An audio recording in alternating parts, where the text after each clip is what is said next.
Tenning is producing today's show. You out there, as the Eagles win, they seal the deal on that run that you heard right there on 97.3 ESPN. Merrill Reese, Mike Quick with the call.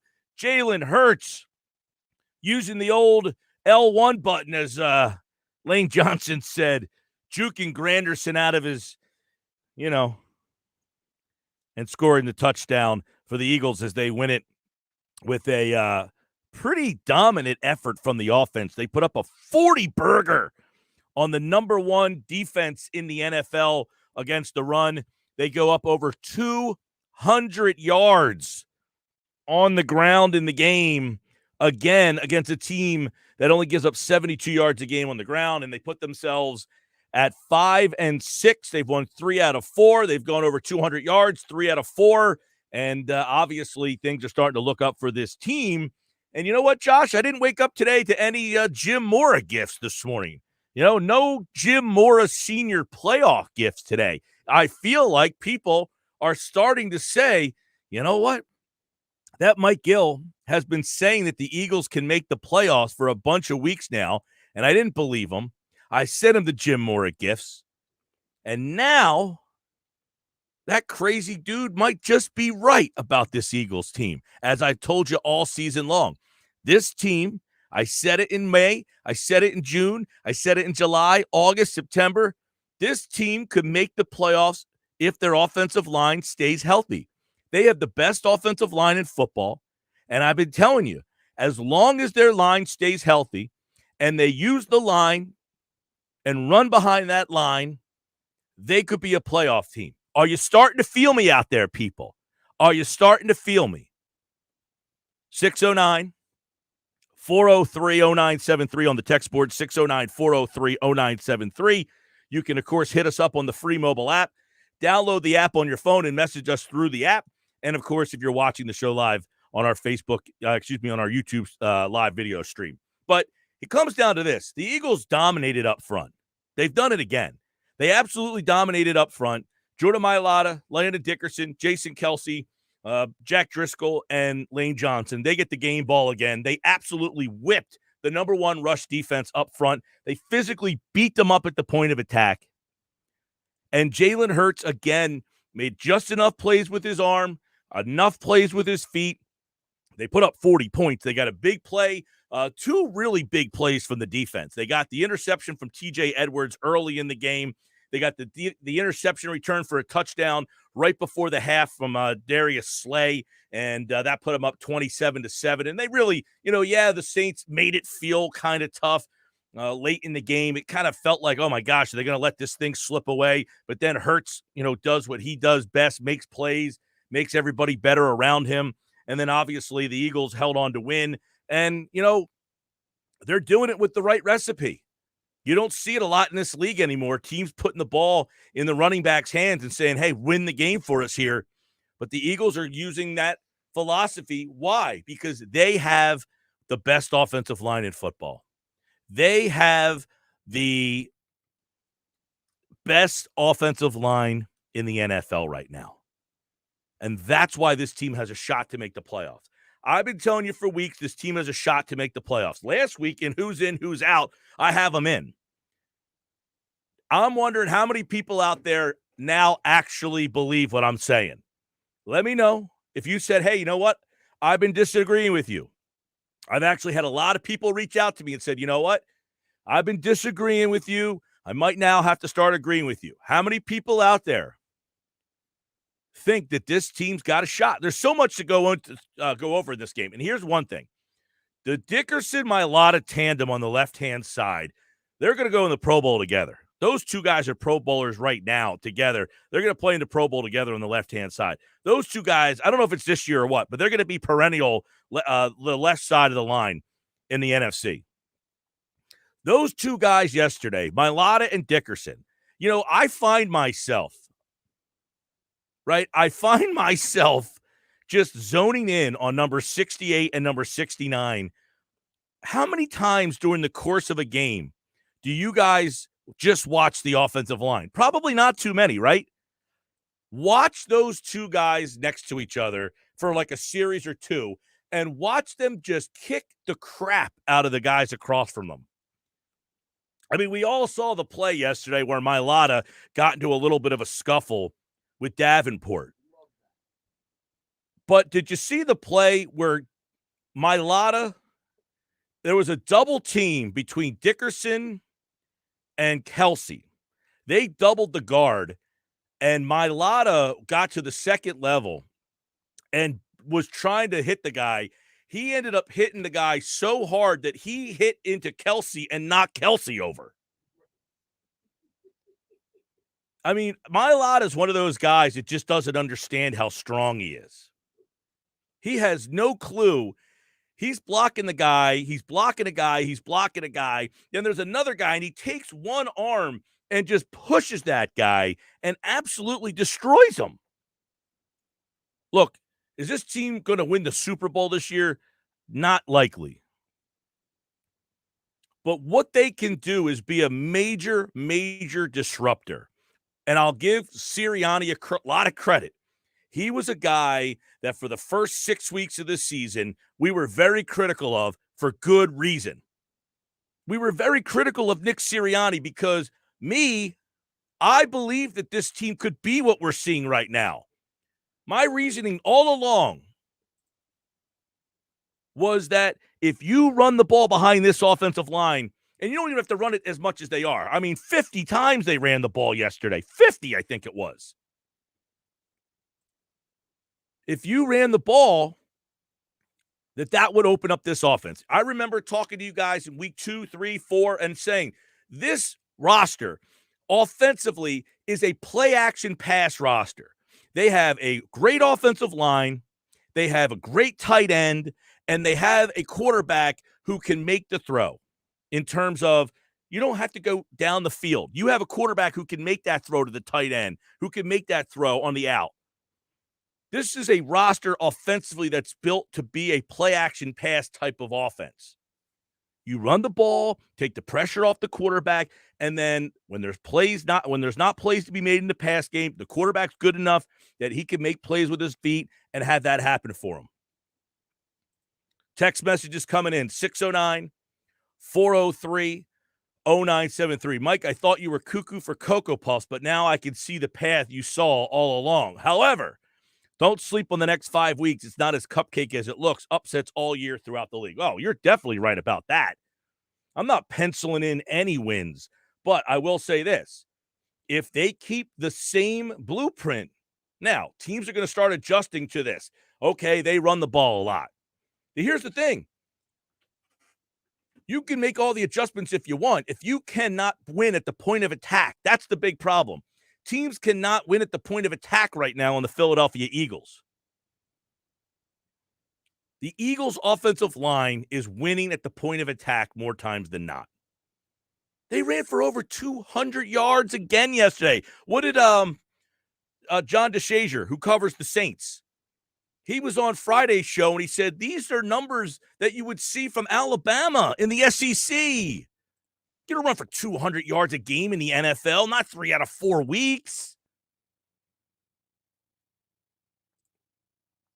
So again, I'm not suggesting that this team's going to win the Super Bowl this year, but they can be a disruptor. And when I say a disruptor, it's almost like I was at the East Carolina Navy game on Saturday. And when you play Navy, that's a week of practice that you have to learn how to play a team that does stuff a lot differently than everybody else. Well, right now, the Philadelphia Eagles are the NFL version of what Navy does. They're not running triple option, but what they do is they are committed to running the football. And the guy who said you're cuckoo for Cocoa Puffs, it might have sounded cuckoo for Cocoa Puffs, but my point was this. They have a strength, their offensive line. And once the coach finally figures that out and identifies that that's the strength of this team, they can start to win some football games. I mean, they still have some problems on the defensive side of the ball. They just don't have that marquee standout player. They need that guy on defense. You know, Dallas found that guy with Parsons. The Eagles need to find that guy, that standout player on defense that the other team has to identify. And that's why this team Offensively, they could probably win some games in the playoffs with this offense. Defensively, I don't think this is a playoff-level defense, even though they've played better at times. Simeon's horrible. He's so bad. So they need some playmakers on the defensive side of the ball. That's why I think this team. But offensively, they got the makings of a team. Here's the question. Are they committed to doing this for how long? How long does Jeff Lurie want his coach to run the ball 50 times a game? Which, we all heard the reports. Jeff Lurie, they won the game. They ran the ball too much. People think that he wants to throw. Isn't the identity of what the Philadelphia Eagles are supposed to be what you're watching right now? I'm watching this game yesterday, and the first thing I'm thinking is, man, this team is like fun to watch now. They're like enjoyable. It's a likable team. 4 weeks ago, this was not a likable team. Now, all of a sudden, they punch you in the face. Dan Campbell would be perfect here, biting your legs and your kneecaps. This is what this team does. 609-403-0973. 609-403-0973. Ian Craig is watching the show on YouTube. He says, feels like Sirianni needed time to figure out what he had in Hurts to develop a game plan to hide Hurts' weaknesses. After he saw what he was working with, he has a game plan that works. Yeah, here's the only thing I would say to that, Ian, and you're right. I just don't know what took him 6 weeks. I mean, I'm no NFL head coach, and neither are half the people, neither are 0%. 0% of my listening audience is an NFL head coach. 0%. Not one guy in this audience is an NFL head coach. Yet we all realize this offensive line. I said it from Jump Street. Look, this Eagles offensive line is really good. You remember back in training camp when I said this team reminds me a lot of Chip Kelly's first year. That Andy Reid had that team that won 4 games. And why did they win 4 games? Well, they lost 4 of their starting offensive linemen. And then the next year, they got the whole offensive line back, and Chip Kelly won 10 games. Well, Chip Kelly recognized very quickly in the NFL that, hey, if I run tempo with this offensive line, we could run the ball with a lot of success. You had a big year from Shady McCoy. You had Mike Vick had a monster year at quarterback. They had that because the offensive line paved the way for that team to win 10 games. So if you remember, this isn't just like, hey, you're making this up. You never said this. No. Way back then, I was telling you, the Eagles' offensive line last year was in shambles. It was absolutely disheveled. This team last year, they entered training camp thinking that they were a Super Bowl contender. Well, 4 offensive linemen hurt later. They were not a Super Bowl contender. They turned into a disaster. But you get those 4 offensive linemen back, and all of a sudden, wow, you can win football games in the NFL if you have a healthy offensive line. Especially a good, healthy offensive line. Some teams have a healthy offensive line. They're not any good. This team's got literally, we talk a lot about Roseman and the misses. But sometimes we have to just acknowledge, man, they found 8 offensive linemen on this team that can play. Mailata can play. Dickerson can play. Kelsey has been able to play his whole career. Driscoll can play. Herbig can play. Johnson can play. Seymala can play. I mean, that's 7 guys that they have on the off. Dillard can play. They got 8 guys that other teams would kill to have right now. They have 8 guys that are better than most teams' starters. Somebody has to be given credit for the offensive line that this team has built. Goddard can play.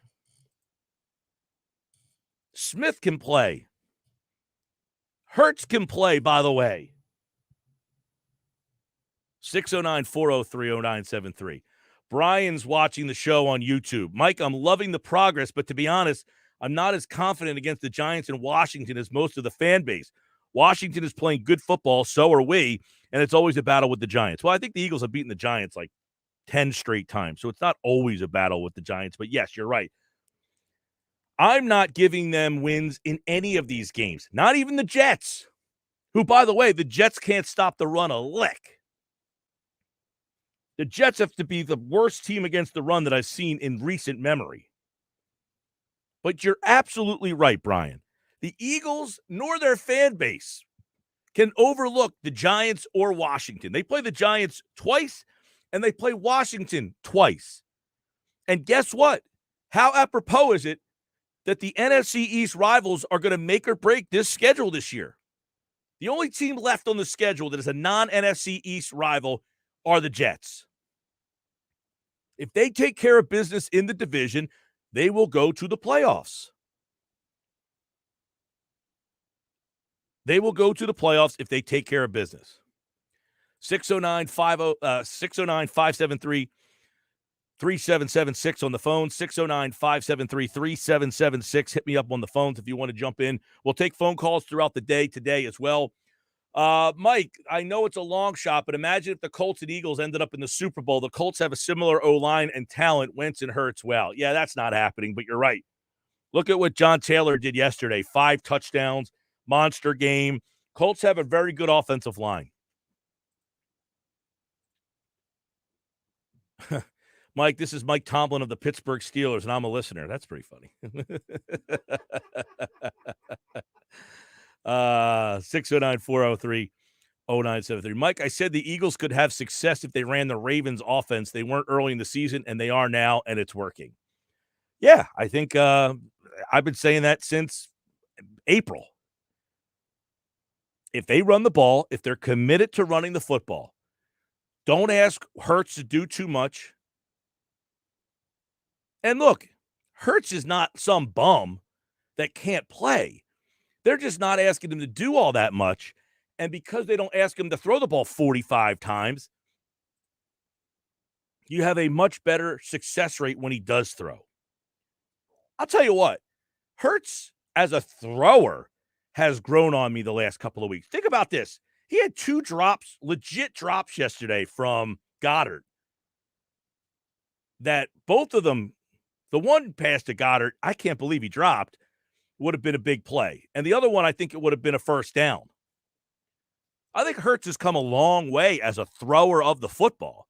He's much, much better. His completion percentage is up over 62% now. He was at like 58 a couple of weeks ago. Phil chimes in. He says, how can Lurie not like a team whose offensive line is the equivalent of the Broad Street Bullies? Fun to watch the Saints D-line lose their legs and their will. Mailata is a future perennial All-Pro. Yeah, Mailata's just, I mean, he's dominant on that side. The two of those guys together, they got something over there. 609-403-0973. Chris Hernandez is watching the show on YouTube. Chris says, Jalen Hurts in the offense looks great. The Eagles should focus on defense with the 3 first-round picks. Yeah, I agree with that as well. Somebody tweeted at me earlier today telling me that they need to take Pickett. I'm out on that. And you know what's funny? Like, God bless the guy. You like Pickett, that's your philosophy. That's you. I'm not going to sit here and tell you that you're wrong or right. But his reasoning, you ready for this, Josh? The guy says to me, Hurts is barely 6 feet tall. When winter comes, it's going to hurt him running the football. Plus, he has small hands. Russell Wilson hands are an inch bigger than Jalen Hurts. I said, okay, hold on a second. Isn't the one knock on Pickett that he has small hands? He has small hands, yes. Which I looked at the hand sizes. Pickett's hands are actually smaller than the measurable on Hurts's hands. Second of all, what does winter have to do with your height? What does it? I think he's saying because he runs the ball so much, and in the wintertime when it's colder out, having smaller hands, I guess, I don't know. He sounds like an individual trying to find reasons. Well, his to response not like to me is one is 6'3", 220, the other one's 6 foot. In other words, hey, I said, look, if you are drafting solely on measurables, you're going to be disappointed. Yeah, Russell Wilson and Kyler Murray are both shorter than Jalen Hurts. Yeah, this is a new game. Fine. Right. Look, I get it. The pocket passer typically wins. The running guy hasn't, Murray, those guys haven't won. Russell Wilson did win a Super Bowl. The league is changing. The league, the offenses are changing. And by the way, Jalen Hurts, if you watch him, if you study quarterback play and watch what he does, his hands are so strong. He holds with two hands. That's why he doesn't fumble. That's Right. why when he gets sacked, he doesn't fumble the football. He's got a very strong, he swipes across the front of his body. He's very good at avoiding opportunities for defensive players to punch the ball away from him. So the Pickett stuff, I'm out on. That guy, you can have Pickett. I'm out on the quarterbacks of this class. I was actually with Eric Elm about this on Friday's show. And I asked him, because he evaluates quarterbacks every year. I asked him, I said, to me, Kenny Pickett is Kirk Cousins. And he said, you know what? You're right. And you know what? If you want Kirk Cousins as your quarterback, that's fine. But I don't want Kirk Cousins to replace Jalen Hurts. Mm-hmm. Mike, the offensive line is playing great, but the success of the running game goes to Hurts and his ability to run the ball. He frees his defenders just enough for running backs to get downhill. You put in the backup quarterback and they're not running for 200 yards. Well, of course they're not. I mean, Hurts is a big part of that. I mean, he ran yesterday for 69 yards. But let's be honest. Come on, buddy. To tell me what you just said, Miles Sanders had 94 yards. Jordan Howard ran for 63, and he only had 10 carries. Those guys are running for 6 yards a carry. If you're telling me that Hurts is the only reason that the running game has been successful, that's inaccurate. The Eagles' offensive line is winning handily at the point of attack. Hurts adds another dynamic to the running game. Sanders, 94 yards. Howard, by the way, 63 yards. And most of Howard's runs are not Hurts related. Many of Howard's runs are just straight up the middle, power football right at you. So I don't agree with that comment either. Mike, amazingly, the Eagles are without their two starting guards. Yeah, I think when Brooks comes back, he'll play. I don't think Dickerson's given up that position, and Sam is not coming back this year anyway. 609-403-0973. Mike, whoever found my Lotta in the draft should get pick of the century. That was Roseman. Somebody want to give him credit. That's not typical of this audience. But Roseman took my Lotta in the 7th round. Good find there. All right, Sports Bash Live, 97.3 ESPN, the free mobile app. Busy start to the show. Keep the messages coming in on the free mobile app. Download the app in the Apple Store or Google Play. Message us through the app. Text us in the studios, 609-403-0973, 609-403-0973. Open up the phones, 609-573-3776. Like to hear from you today. My question, simple. I've been saying the Eagles can make the playoffs. You've been telling me I'm cuckoo for Cocoa Puffs. Are you starting to believe me now? And what impresses you most about where this team is? Because this is a team that won 4 games last year, and a lot of people didn't have any expectations for this team. Are they ahead of schedule? Are the Eagles ahead of your schedule?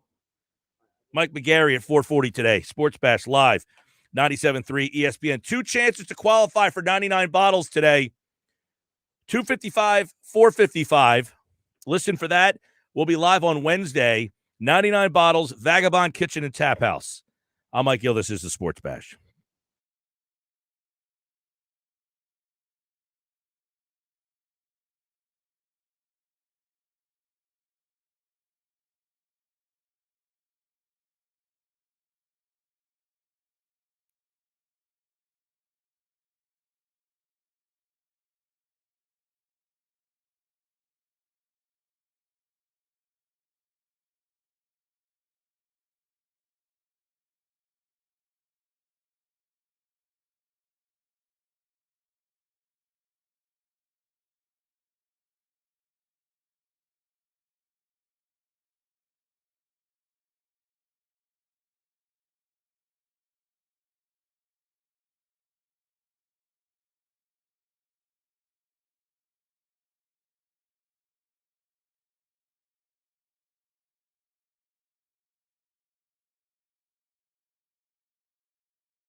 Mike Gill with you here on a Monday. Eagles win 5-6. They moved up the playoff standings now. I'll give you the standings update for you. It was interesting yesterday. Minnesota started the day at like 9th. They moved from 9th to 7th, then from 7th to 6th after the Eagles won. So the Vikings are now 5-5. They're the 6th seed. New Orleans is 5-5. They're the 7th seed. San Francisco is 5-5. They're the 8th seed. Philadelphia is 5-6. They're the 9th seed. So they are a half game out of the 6th spot. And obviously, if they got to 6th, right now they play Dallas in the first round. That would be interesting, wouldn't it? Back-to-back weeks with Dallas playing in Week 18 and then possibly the playoffs. It is now a realistic nature. Is it? Is it not? Do you believe me? Are you on board?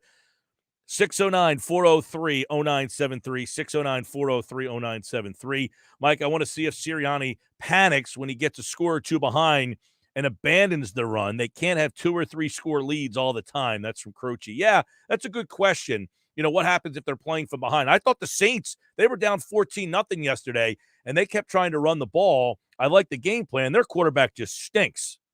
So, different thing. But that's a good point by you. If they get behind, they're still going to be committed to the run. 609-573-3776. Go to Rick in AC. What's going on, Rick? Not much.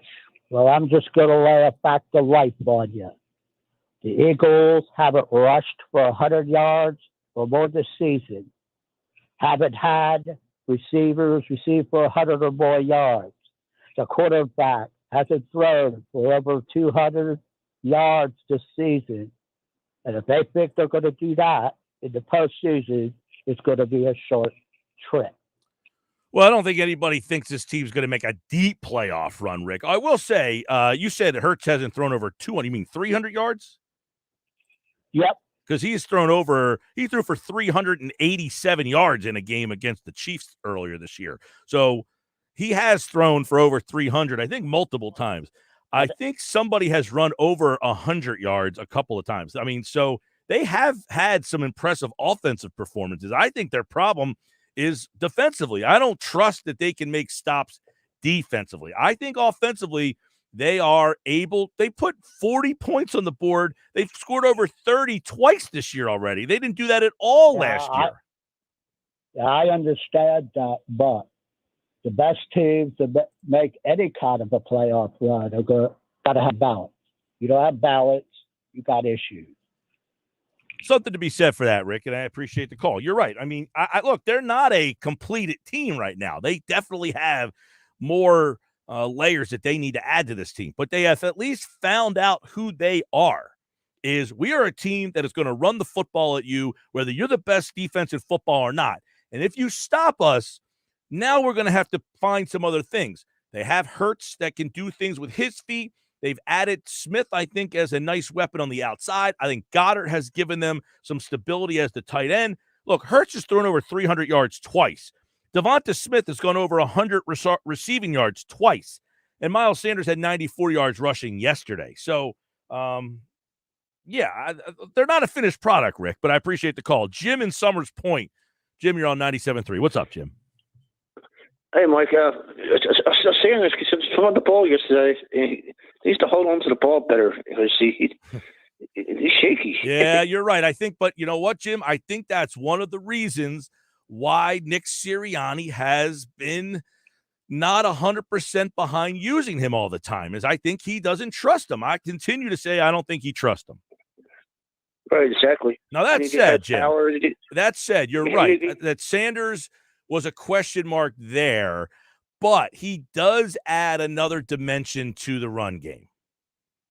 It does, but we have Howard and Sanders, not Sanders. Boston Scott. Boston Scott, yes. Those guys. And Howard, they started feeding the ball yesterday. He was like, use him. Yeah, well, he got hurt. He ended up getting hurt at some point in the game. I don't know what his I don't know. I don't think Sirianni has spoken yet today, so I don't know if they have an update on where he is.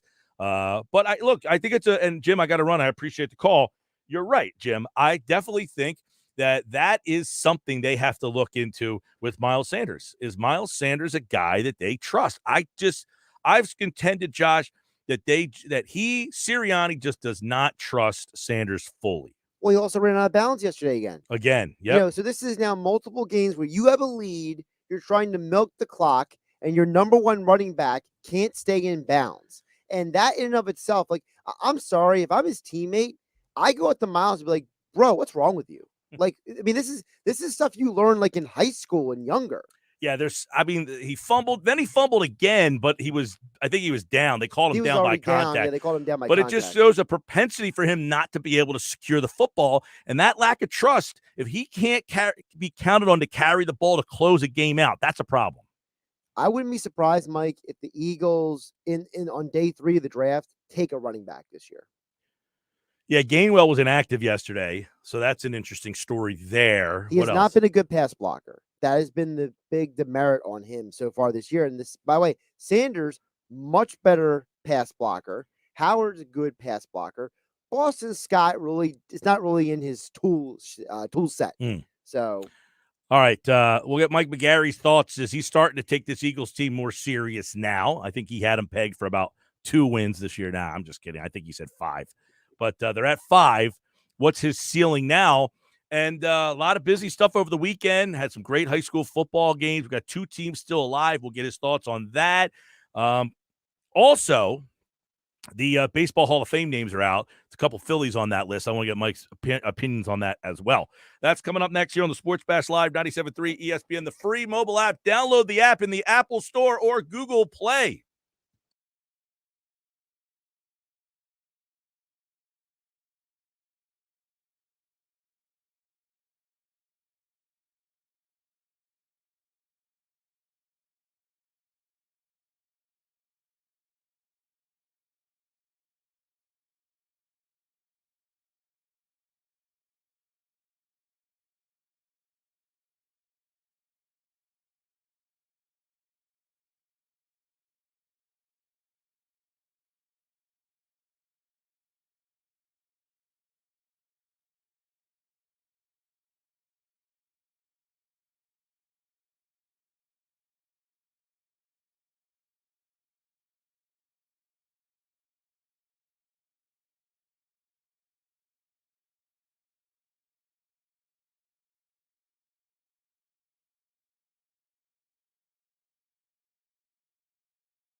242 Sports Bash Live, 97.3 ESPN. Don't forget, got another chance for you to qualify for 99 bottles coming up in just a little bit here. Mike McGarry is brought to you by Calvi Electric, now offering residential services for your home and business online, calvielectric.com. Eagles win. They are now just a half game out of a playoff berth. Mike McGarry is here.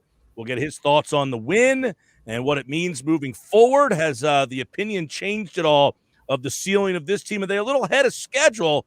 We'll bring Mike into the conversation right now here on the Sports Bash Live on 97.3 ESPN. And don't forget to download the free mobile app. There he is. What's going on, Mike? Hey, Mike, how are you? Doing good, man. I know yesterday, kind of an impressive win by the offense, 40 points. They run for over 200 yards again. And I guess the big question is now, is this team changing the minds of people out there, including yourself? Well, I'd say they're ahead of schedule, right? I mean, I certainly thought they'd be in a more of a rebuilding mode. I thought they'd win 5 games. They're already at 5. So I've got to say I was wrong, and they're ahead of schedule. Are they a high echelon team in the NFL? Are they a team that can compete to go deep in the playoffs? I don't think they're at that point yet, but they're definitely, you'd be a fool to not say they're trending in the right direction. And what you've seen the past couple of weeks has been impressive. Now, you said a little bit that something that I'm kind of interested in, like they're ahead of schedule. A lot of people didn't know what to expect from this team. It was a lot about finding out about Hurts and then I guess some other things. So how much of where they are on their schedule is tied to Hurts? Well, I think it's tied to Hurts and it's tied to Sirianni. We've certainly seen Sirianni evolve just in the way in his game plans and his play calling. And I'll say again, anytime you start a new job, it's hectic. I can only imagine what it's like to be the head coach of your first NFL game and how head spinning that situation is. So the concern was, after a slow start, was Sirianni going to get better? Yes. And what he's done better is he's put Hurts in position to excel with running the football. You're not asking Hurts to throw the ball 40 times a game. You're asking him to make a couple of plays a game, which he can do with both his legs and his arms. So, Sirianni is doing what a coach, the number one job of a coach, put the players you have in position to be successful. And they have some weapons. Dallas Goddard, weapon. Devonta Smith, weapon. So, and the defense, I think when the defense plays against a bad quarterback, they're effective. When they play against a good quarterback, they have some issues. But when they get the Trevor Siemians or the Jared Goffs of the world, they turn into a ball-hawking, top defense.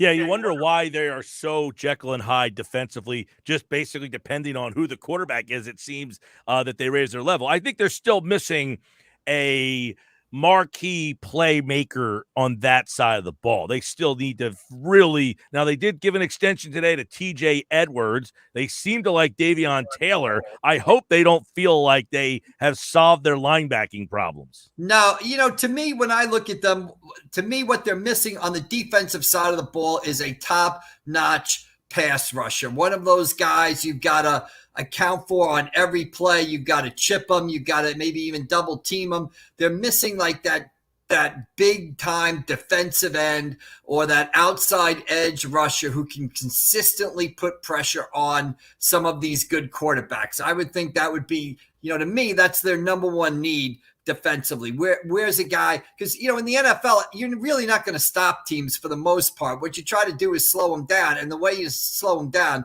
is to hit the quarterback. And I don't think they have a guy right now that is consistently that top-notch pass rusher. That, to me, would be their biggest need going into the offseason. Hey, Mike, they recently signed Goddard, Maddox, Mailata, their entire 2018 draft class. They signed them all. Josh Sweat's the other guy. That class looks like it's a pretty good class. The guys they got in this draft seem like they can play. Smith, Dickerson, are we starting to see a team that is starting to get some help from their draft classes? Even though people don't want to admit it, are they starting to get some help from their draft classes? Yeah, absolutely.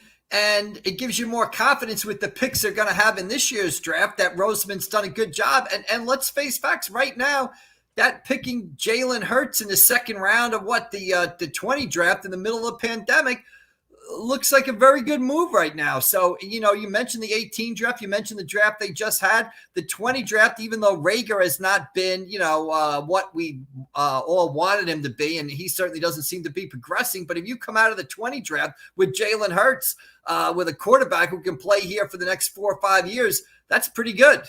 Yep, we'll see. And obviously, as you mentioned, they do have those picks because a lot of people still very protective. Oh, I want those picks. But at this point here, Mike, they got to go for it, right? They're in the mix. Right, exactly. It's the NFL. It's not basketball where there's a big difference between the number 1 guy picked and the number 5 guy picked. There's there's the minimal difference between the number 6 guy, the number 12 guy, the number 17 guy. You can get a good player anywhere in that first round. I just think the draft's shaping up fascinating. It might be a 3-team draft. It might be the Eagles, Giants, and Jets with 7 of the top 10 picks in the draft. It's really remarkable. It'll be a local, heavily oriented draft this year, maybe. By the way, Nick Sirianni is speaking right now. He said Davion Taylor likely headed to the injured reserve. Jordan Howard is likely out this week. So just a couple of updates there. One of the things that the last couple of years, this team suffered just a plethora of injuries.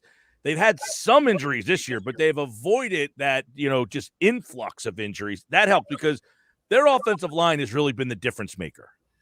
Yeah, and we remember we talked before the season started, and one of the reasons I thought they were going to win 5 games was I was going off past history. Everybody said if the offensive line stays healthy, they're going to be have a chance to be a good football team. That's the strength of the team. Well, my opinion was the offensive line wasn't going to stay healthy because they've gotten hurt all these past couple of years, and that hasn't happened. That offensive line, Lane Johnson missed some time at the beginning, but they've been able to survive that, and that offensive line has basically stayed together for the whole season, and that's been the strength of their team, their ability to run the football. There's a tremendous block that Kelsey threw yesterday, and when you can run the football like that, you're going to make sure you're going to be in football games. Yep, the offensive line has been relatively healthy. Remember, they got 2 of their starters, Brooks and Seumalo, have been out. Now, Dickerson was a draft pick. He has stepped in and probably been even better than what Seumalo is. So they've done a good job there.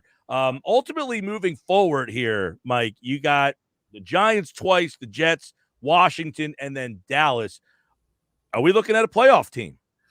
Well, you're looking at a team that I think is going to be in the playoff conversation to the final week of the season, just the way the schedule plays out. I look at it like this, depending on what happens tonight with the Giants and Tampa, I think you've gone from the NFC East only having the division winner go into the playoffs, which right now looks like the Cowboys mathematically, although they didn't impress anybody yesterday. That second place team in the NFC East is going to have a chance at one of the playoff spots, and one of those, and that last playoff spot could be 8-9. So the Eagles are what, 5-6 right now. So you're talking, 3-3, 500 football could get you into playoffs.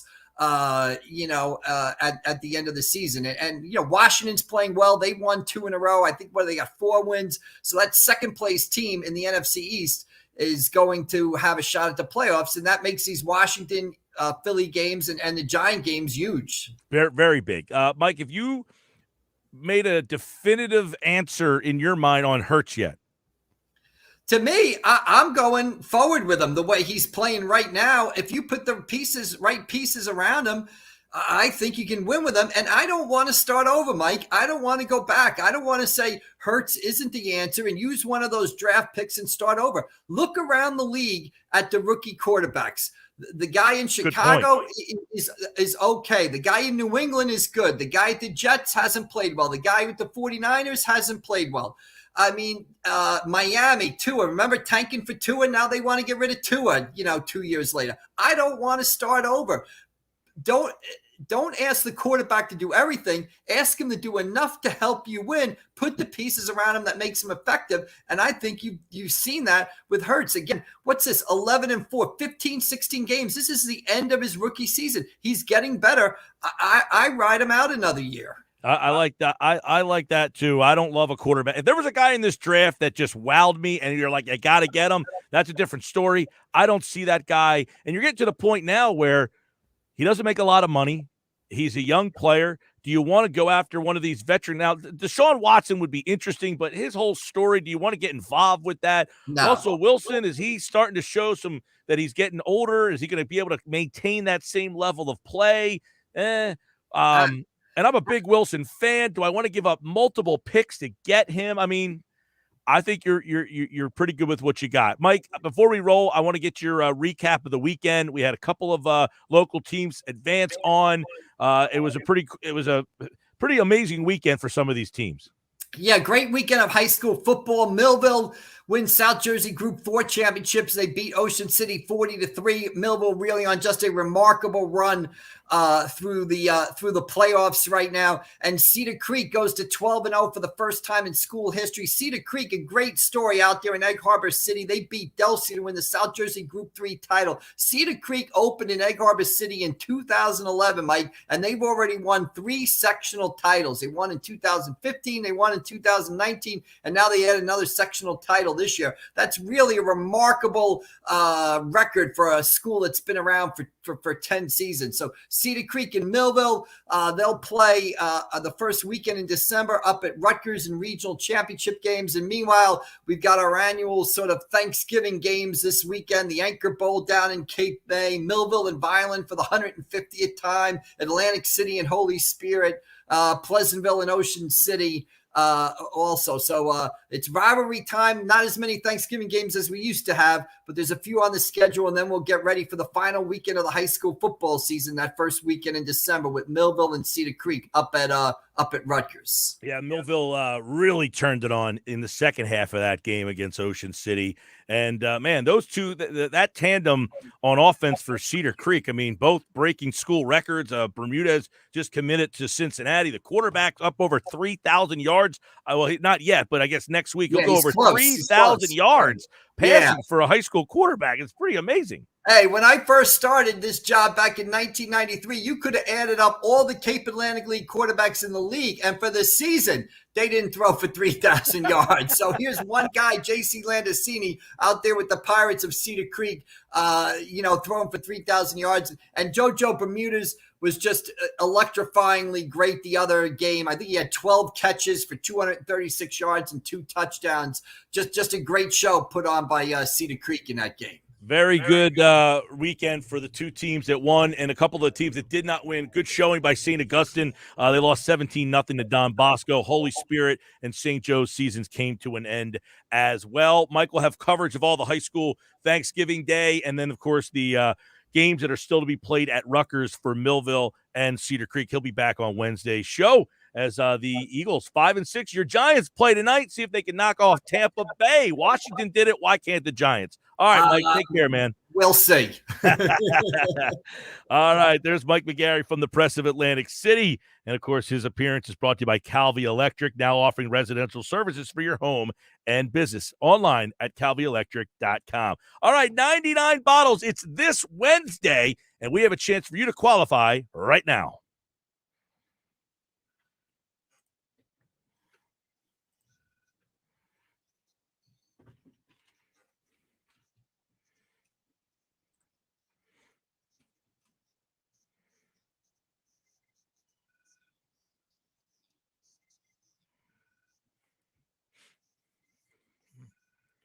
All right, there's the number, 609-573-3776. Get your fingers moving right now. Fastest 3 are in 99 bottles this Wednesday.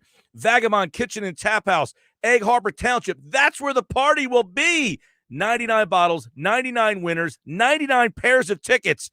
Good luck. We'll see you there.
Just after 3, Sports Bass live, 97.3 ESPN, the free mobile app. Download the app, message us through the phone, watch the show live on our YouTube channel. 99 bottles. It is our biggest party of the year.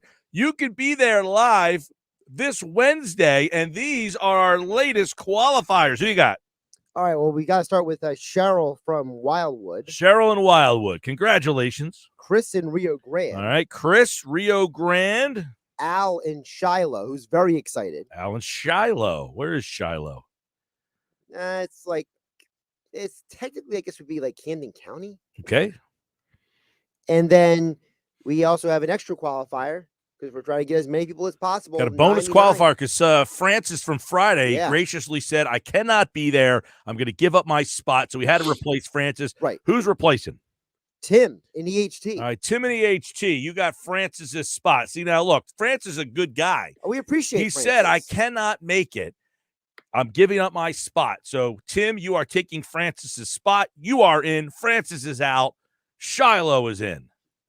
That was Al in Shiloh. Tim's in EHT. All right, we'll see you guys all this Wednesday live at Vagabond Kitchen and Tap House for this year's 99 bottles, which we will be live. 99 tickets. We have tickets to see the Eagles, Washington. And by the way, I think they are going to make an announcement today on when that game will be, whether it's going to be on Saturday or Sunday. I did have somebody tell me that the NFL was supposed to announce who's going to be playing on that Saturday today. So listen for that. Also, some football news. The Philadelphia Stars are back in the USFL. Yes, the Stars are back. They are part of the 8-team USFL league that is relaunching. Fox Television owns the league. So they're going to be playing this spring on Saturdays and Sundays and some Fridays and Monday nights. And the Stars are back. In fact, all of the original USFL teams are back with the original logos and everything. So they're rebringing back the USFL. Scott Grayson is here. He's got Grayson's grades posted at 97.3 ESPN.com. And another win, Scott Grayson. What do you know? Yeah, this team's really starting to put a little bit of stuff together. I think you're starting to see a little bit of the swagger coming back, especially on the offensive side of the ball with the things that offensive line is doing. That line deserves a lot of credit. I mean, they really are dominating right now. And, that was the number 1 ranked rush defense in the league. I know that some people had, chipped away and said, well, they didn't face the Titans when they had Derrick Henry. And okay, that's all true, but still, you had to go out there and dominate that line, and those guys did it. I was impressed with that, especially. Let's go to the offensive line. You gave them an A for good reason, but let's bring this up, Scott. This is an offensive line that's missing 2 starters, and I don't want to say, well, they might be better off because Brandon Brooks, when he comes back, I imagine is going to get that spot, but they do have 2 guys hurt. Not too many teams can handle losing 2 guys, but their line seemingly has not missed a beat. No, and they had to also handle Lane Johnson's absence for a little while. I think you're absolutely right. I mean, the guys who have filled in, Landon Dickerson, we like to rip Howie for some of his picks, and rightfully so. But that pick's really paying off and in quick order here. I think he's done an excellent job so far since filling in. You never hear his name called. And when an offensive lineman's name is not called, usually that's a good thing.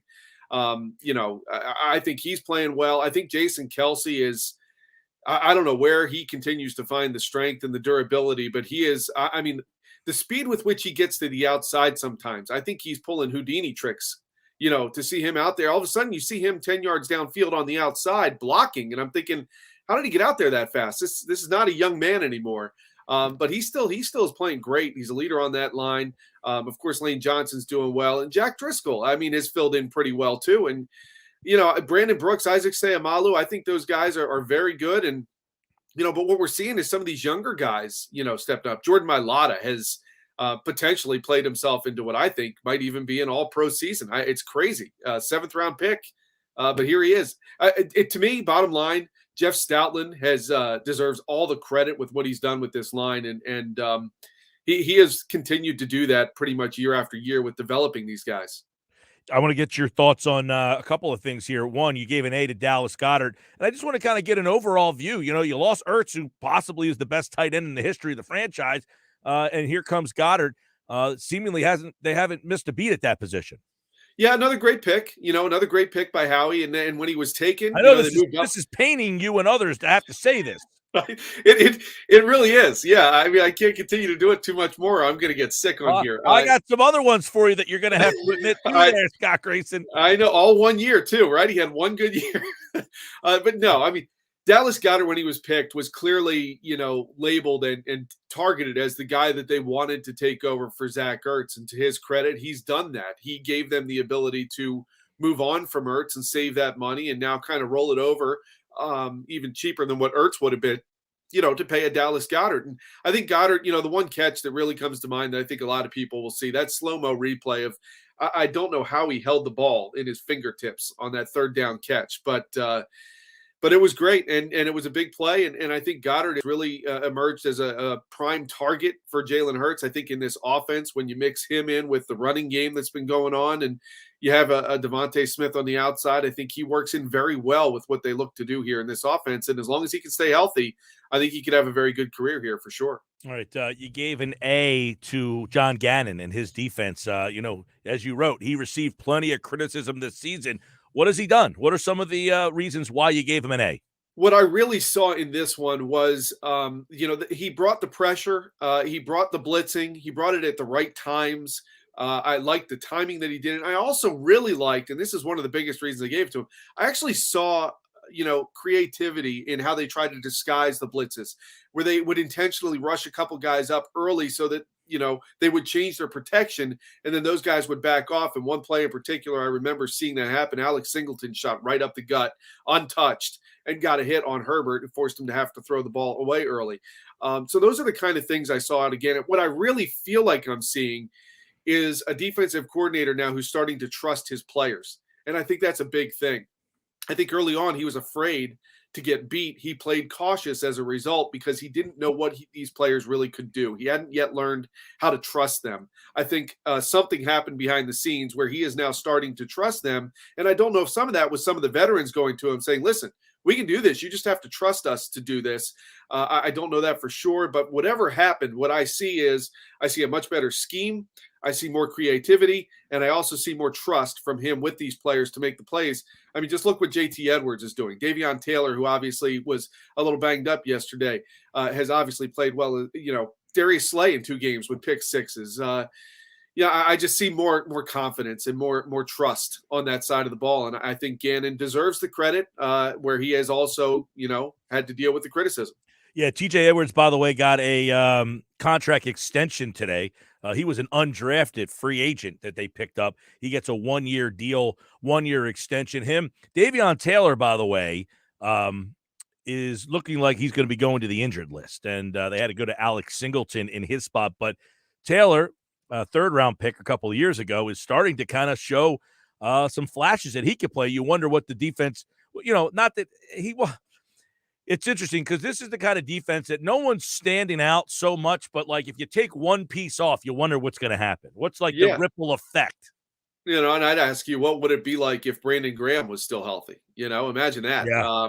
Well, you see what happens when Slay goes out. As soon as Slay goes out, they turn into a mess. Well, I mean, you talk about what happened in the 4th quarter, and let's go to that a little bit. Obviously, and I know we'll get to Nick Sirianni. He admitted he had gotten conservative.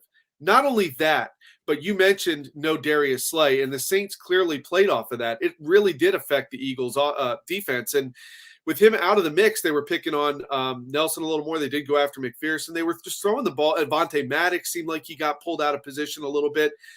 That trust that I was talking about, when a guy who you can count on is there, you play a little bit differently. Your instincts tell you can go for things that maybe you can gamble on that you might not have done if that guy wasn't there that you could trust. And I think with Slay out, some of these guys were a little hesitant to trust McPherson, and it affected everything. So it's a great point on your part that you take one guy out, look at the domino effect that it has. Yeah, I mean, hopefully Slay is going to be okay, but I know, he's obviously dealing with some things, played well up until the time he went out. He's had a really good season. But yeah, I think what you're seeing there in terms of, especially at linebacker, like you said, you take a Davion Taylor out now who's been playing well. I mean, this is a position, when you think about it, we talk about it all the time. If Howie Roseman ranked positions, which I'm sure he has, and says, this is the position that I need to devote the least amount of resources to, linebacker is it. And they've kind of gotten a little lucky with some of the production they're getting out of that position right now. And for that reason, that's why TJ Edwards gets locked up for another year. They found somebody they can use there that I think Gannon must feel comfortable and confident in. And that's why he got that extension. And Alex Singleton, we saw last year, and here's the thing with Alex Singleton. I feel like they have finally stopped asking him to cover guys too far downfield, realizing that he just can't do that. So if you leave him in an area that he can be successful, which is in a general area around the line of scrimmage, that works better for him. And he has definitely played better these last few games too. Scott Grayson's grades are up at 97.3 ESPN.com. You mentioned Sirianni. I was very critical of early in the season. I think he deserved the criticism. But when you learn from your mistakes, he has figured out that, hey, we have a formula, and I'll give him all the credit in the world for sticking with it. Yeah, absolutely, because you know that it must be killing Jeffrey Lurie not to see that ball go in the air very much lately. And yes, they found a formula that works. And let's touch on that real quick, because with this quarterback, the question, I guess, is, can Lurie accept this guy as the quarterback, knowing that that's never going to be your style if this guy's the quarterback? Yeah, I mean, I think he's a lot like Lamar Jackson, and obviously he hasn't won an MVP or anything like that like Lamar has, but I see a lot of that. I see what I saw in the Saints was a defense that was afraid of what Hurts could do to them, and it affected everything. And because of that fear and having to wait and try to read the RPO plays, it really affected what they were able to do with the run game, with the running backs, as well as how he was able to hold the ball and then eventually pull it and go off, reading his keys. I just think he's a lot like Lamar Jackson right now, who nobody's going to tell you is the greatest passer. Now, Lamar has worked at it and become a better passer, and I think that could be what Jalen Hurts can be too. But, in my opinion, you found a guy who you can win with. I think he's earned another year here. I'm not saying he's the franchise quarterback. I think there's definitely stepping stones to getting there, but I think Hurts has done that. And I kind of became convinced of that when I saw the Saints defense. Everything they did was based on what they were trying to do to keep Hurts from beating them with his legs, and he was still able to do it. I mean, that last touchdown was sick. And, you look at the fact that Nick Sirianni, who you asked me about, he has evolved. He has learned to trust this offensive line. He's trusting the offensive line and trusting the running backs. I was curious how he was going to use Miles Sanders. Sanders came back. He put him right back in the number one spot. I think, veteran players are really going to respect that. They want to know they're not going to lose their spot just because they got banged up a little bit. But Miles also can't fumble the ball. And there's certainly things we can get into with that. Nick Sirianni, I think, yes, Mike, you're right. He deserves a lot of credit in that. A lot of credit. He helped this team find an identity. They have limited their penalties on offense to almost non-existent, which is huge when you think about how they're able to keep moving the ball down the field. And overall, the defensive, penalties as well have also kind of backed off. And I've got to believe, we were blaming him for not taking leadership of these stupid penalties, and those have started to drop off as well. And I think he deserves all the credit for keeping this team pointed in the right direction. That's a great point, Scott. And I saw this, that Buffalo now leads the league in penalties. Philadelphia was like 20 penalties ahead. They're not even the worst penalty team. So that shows you how much they have cleaned things up. I think, Sirianni, I thought he did a terrible job game planning offensively for the first, I thought he did a great job against Atlanta. After that, I thought he really struggled up into really the Detroit game. I mean, it looked like he was going in the right direction against the Raiders. Then Sanders got hurt and he kind of got away. So you're talking, it took him 8 weeks to kind of figure this out. But what he's done the last couple of weeks, I got to give him a lot of credit for. So I definitely think that the team's finding an identity. The coach is kind of, in broadcasting, they say you got to find your voice. You got to just trust your voice, that when you say something, you don't care what people's opinions of what you're saying. He's at the point now, I think, when he calls a play, I don't care what the owner thinks. I don't care what he thinks. I'm just calling the play that I think is going to work. Well, I wonder, how much, we all know Jeffrey Lurie wants to throw the ball. He wants it to be flashy. Well, they got to a point where they realized, losing really sucks. And if you're an owner, I'm sure losing really sucks no matter what. And an owner like Lurie, who enjoys winning, as much as he wants to win by passing, he wants to win. So somehow they realize, look, we got something here. and they've turned this around to the point where they've now won 2 in a row. They won their first home game this season. There's definitely a feeling, you can when you hear these guys talk, you hear more confidence oozing out of them, especially these offensive linemen. That I think really that's where all this has really turned around, with winning that battle, trusting that battle on Sirianni's part. And then the defense coming out and forcing turnovers finally. I mean, the beginning of the season was just putrid. They couldn't get turnovers. Now they're starting to get them. They're starting to come in bunches. They're giving the offense a short field. They're getting points on the board. I mean, one negative yesterday for sure, and Jalen Hurts said it after the game. They left a lot of points on the board because they settled for field goals when they got down near the goal line. And which was a great week for me to pick up Jake Elliott in fantasy. Yeah. I mean, and look at what that guy's done. He was 4 for 4 yesterday in field goals and 4 for 4 on extra points. Don't underestimate that. I mean, I see a bunch of kickers missing extra points and missing field goals here left and right. The Saints guy missed an extra point yesterday. Yeah, absolutely. All right, Scott. I guess the next question would be, you're 5-6. Are we looking at a team that's in the playoff mix? I mean, because for weeks, people wanted to resist it. I would say, hey, this team's in the playoff mix, whether you like it or not. And I'd get the Jim Mora gift sent back to me. Yeah. Nobody wanted to embrace that this team is ready to make the playoffs. But are they? Well, let's look at some key factors here. They get the extra game, which got them a date with the Jets. Okay. They get the 7th extra, an extra playoff team this year. That's definitely a huge factor as well. And because of those two things, to me, and I'll give you a third thing as well, which is they're going to be favored to win every game the rest of the way, except for the Cowboy game. And they might end up being favored by that if the Cowboys have already locked up a seed and are going to rest guys. So you look at this and say, well, really, to me, they control their own destiny. They have tiebreakers over the Saints, the Panthers, the Falcons, who have now fallen behind them. So they have those things, and it's really a half-game advantage. Yesterday was a game-and-a-half win. I've been saying that all week. If they won yesterday, it was a game-and-a-half that they won because they won a tiebreaker over the Saints. And now, Mike, I mean, I went into the season saying I think this team could win 8 or 9 games. I think that's ultimately where they could win 9 or 10 at this point, looking at it. And that definitely gets them in, not just as a 7 seed. I think they got a real shot now as possibly being the 6th. You know what's odd, Scott? When I say that I think the Eagles could make the playoffs, I get a whole heck of a lot more people telling me I'm an idiot than people that say, hey, man, I'm sorry for calling you an idiot. Maybe you knew what you were talking about. Yeah, no, I mean, look, Mike, I was pretty much there with you, especially after that Atlanta game. And you looked at it, and we all said, look, the first half of the season is brutal. And they're going to take their lumps. And through that process, they had to figure out who they were. They faced a lot of adversity, and perhaps it's going to work them well in the end because they're really building some momentum. They've got weaker opponents for sure. There's no doubt. I mean, let's call it what it is. They're playing lesser quarterbacks week in and week out now than they did earlier on when they were playing Tom Brady, and some of those guys that they had to face. This is different. Yeah, and I realize that. And somebody said to me, I said the Eagles, I think, can make the playoffs, and they give me like, oh, you're on drugs, or you're cuckoo for Cocoa Puffs, and I say, who scares you? Like, this isn't the Eagles are really good.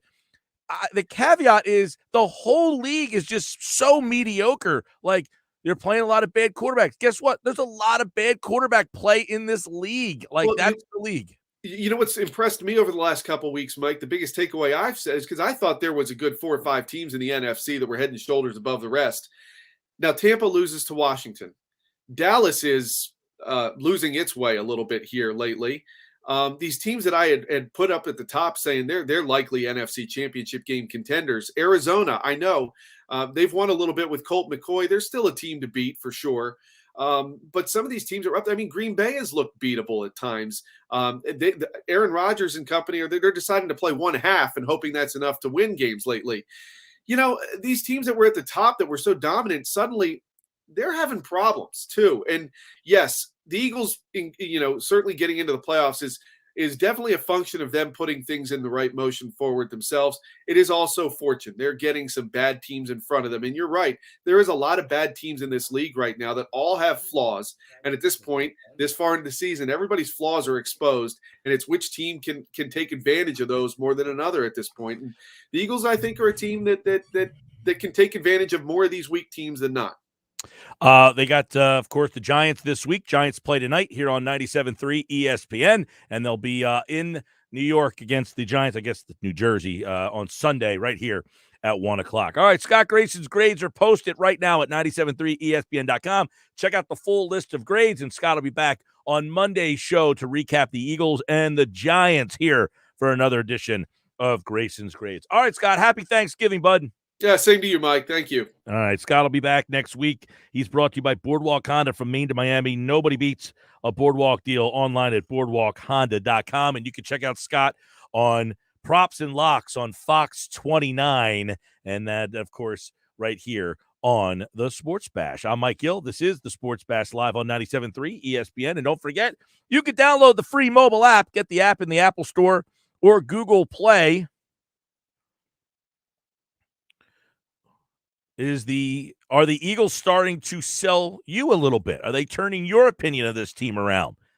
And as Scott mentioned, they locked up TJ Edwards today, Avonte Maddox, Dallas Goddard, Jordan Mailata. The entire 2018 draft class has been re-signed. Are they a little better off than you thought? Sports Bash, live, 97.3 ESPN. The free mobile app. And don't forget, live video streaming on our YouTube channel. Subscribe to YouTube, and you can watch the show there live. I want to read off a couple of these real quick. Greg MQ is watching on YouTube. Says, definitely give Hurts another year. Frees up a lot of cap space to get Mike Williams-type free agent to complement Devonta Smith. Stack the defense in the first round, offensive line in the second. Greg, I like your way of thinking. I said that earlier. Hurts is not making a lot of money. So I would keep that quarterback position at a low cost. Fix that defense. Get a guy, I said in free agency, I think they're going to go out and get a veteran receiver. They need a veteran receiver. You can't go running these young kids out there. Let Smith be on the one side, get a veteran guy on the other side, and go get defense. Greg, we're thinking the same way. I go with Hurts, though. The kid can play. The league is changing. I keep hearing these people, you can't win with these guys. Russell Wilson won a Super Bowl. These other quarterbacks, they're winning. The league has changed. Tom Brady's going to retire at some point. Aaron Rodgers is going to be done at some point. There are no more of those guys out there. Very few and far between. So the league has changed. This whole antiquated thought that you can't win because of a running quarterback, you're not watching football then. You're obviously not watching football. Because that's all the league has now. Justin Herbert is the one young quarterback. Mac Jones, maybe. Sports Bash, live, 97.3 ESPN. Hey, Nick Sirianni's presser, you'll hear it coming up.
All right, Sports Bash coming at you live on a Monday. Eagles win.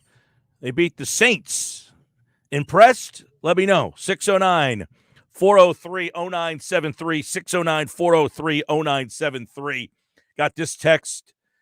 Says, much as I think Goddard is good, I think we should have kept Ertz. Ertz is still in his prime. Ertz this year, 40 catches, 465 touchdowns. Goddard, 34 catches, 492 touchdowns. I can't agree with this. Goddard has more yards, less catches, played less games. In an offense, it doesn't throw as much. I mean, Arizona throws the ball significantly more than Philadelphia does. And Goddard's got more yards. Goddard's just a bigger play guy than Ertz. This isn't saying that Goddard's better than Ertz. They're just different. Ertz is a very sure-handed, he's a chain mover. Goddard's a big play tight end. Goddard can catch the ball. He's very, by the way, he's a much better blocker than Ertz. So I don't agree with that. Ertz is not in his prime. I would say he's at the end of his prime. So I have no problem with them moving on from Ertz. I don't think that changes this team at all. I think Goddard is a bigger play guy. He helps this offense more. He just offers more in the offense than Ertz does right now. Now, Ertz, a couple of years ago was one of the best guys in the league. And he's still a pretty productive player. But even, you go to Arizona, they throw the ball a heck of a lot more. So his numbers are going to look better. But that's not to say that no one's saying that Ertz stinks. No one's saying that Ertz is a bad player. But, keep in mind, context is king here.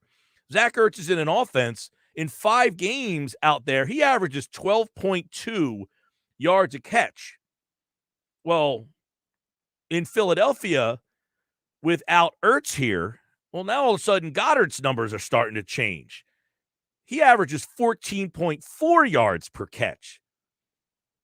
Goddard's a big play receiver. He is an explosive tight end in the pass game. So I have no problem with that. All right, Nick Sirianni spoke earlier today. He'll give you some updates on some of the injuries and the win against the New Orleans Saints. Here is Eagles head coach Nick Sirianni here on the Sports Bash.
guys in the locker room leading, right?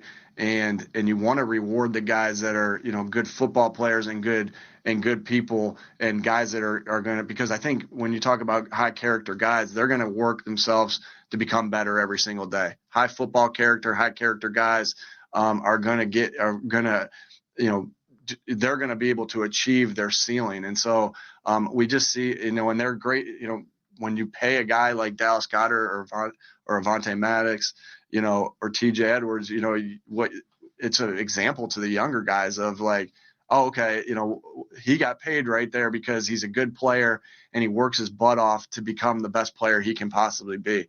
And, those are two common denominators, obviously, of guys in that role. And I'm really excited to have those guys locked up for the next couple of years. You're sound in those areas and those positions, and those guys all are on their way up to being one of the best in the league there at their position. Go ahead, John, and then Jeff McLean. Hi, Nick. Hey, John. Kind of talking about the passing game. Obviously, you guys have had so much success running the football. There hasn't been a ton of targets. It's been mainly Devontae and Dallas. Any concern with some of the younger players, Quez and Jalen? How do you keep them involved when maybe they're going through this stretch where they're not seeing the football as much as they would like? Yeah, you go through everything and you're grading the plays, and when these big runs happen, again, you're right. There's only 13 there's only 13 completions. That means there's going to be, with Devontae having, what did he have, 4 yesterday and 5 by Dallas, that's 9 of the 13 completions.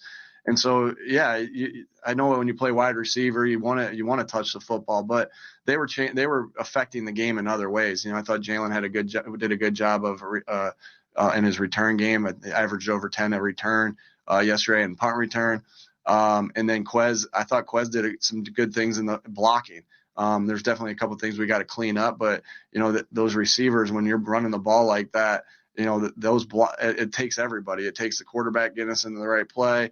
It takes the quarterback holding the backside off of a fake. It takes the offensive line. It always starts with the offensive line and tight ends, and then the receivers and back. The back's hitting the hole, and receivers blocking on the perimeter to create some big plays. And so, but there's no doubt we want to make sure that those guys touch the ball too, because they're playmakers as well. But just the way the game went, I think we have those guys are mature guys, and they understand how the game went.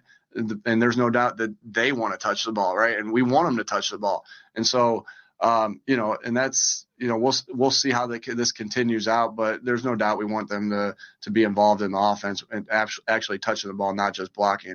But it was great to see JJ have a really big play in that game. That will be our play of the game when we talk to our team on Wednesday.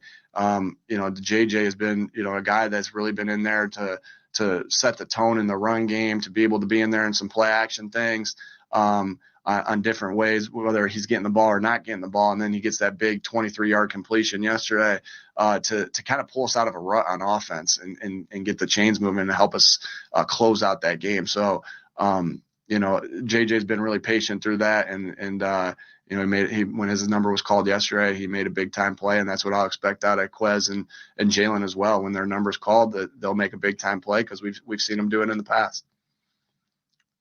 Okay, we have time for 2 more, so we'll go to Jeff and then Pat Gallen. Hey, Nick, you've talked about Jeff Stoutland's role as a run game coordinator, but I'm interested in how detailed it gets. I know there's only so many runs technically you could run, but it seems with all the ways he blocks it up differently and moves guys around and all the shifting parts and how they execute it, I was wondering if you can give a little more insight into how detailed it gets for Jeff. Yeah, Jeff is heading up the research on what angles look good, what different things that the defense are doing to stop the run game. What plays look good against our defense, what we've been good at, and kind of bringing all that information in and talking through it. The defensive end techniques, the linebacker techniques, no detail is left unturned. To me, Coach Stout is as advertised. And why I say that is because for the last 3 years in Indianapolis, Frank has told me how good Coach Stout is.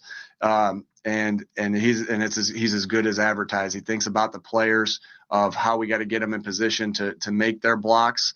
And it always starts with them first, and then it just goes to every little detail you can imagine, from like I said, the linebacker techniques, the D-tackle techniques, the defensive end techniques, different places. When you put the back here, what does the defensive line do when you put the back here?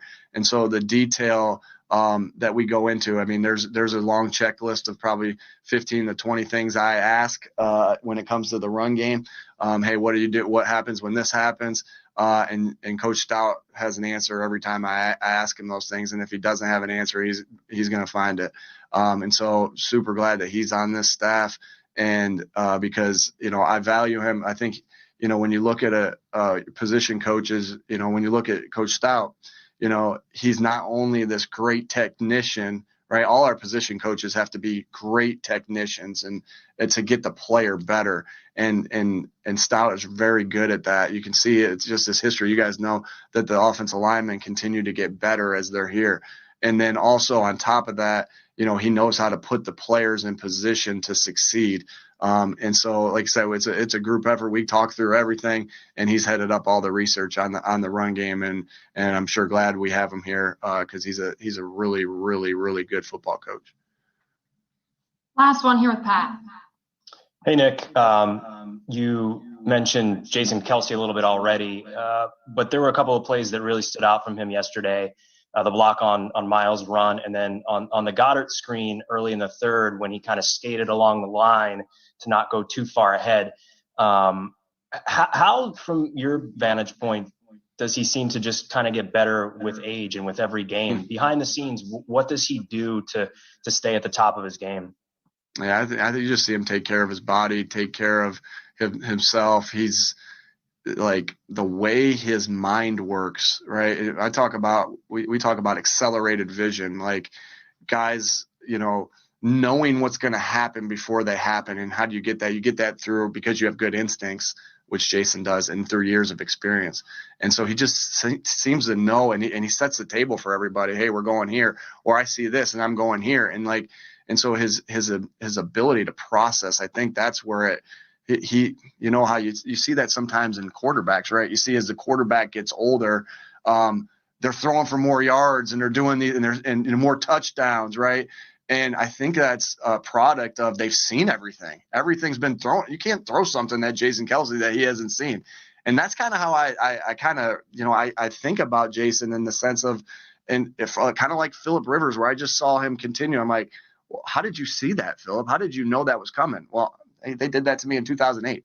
Okay. And it feels the same way with Jason. And then as far as your question about the play around the edge on Miles's long run, I think it was like 12, 15 yards.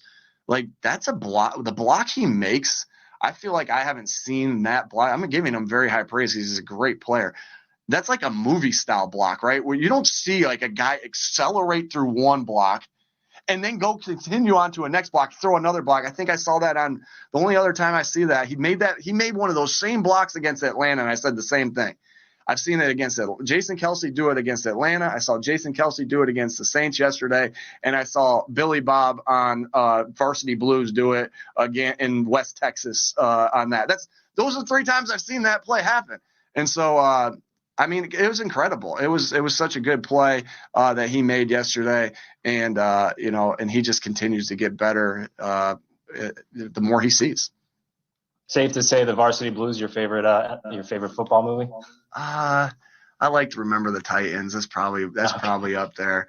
Varsity Blues was good. It was good, but I'm more of a Remember the Titans guy. Thanks for your time, Coach.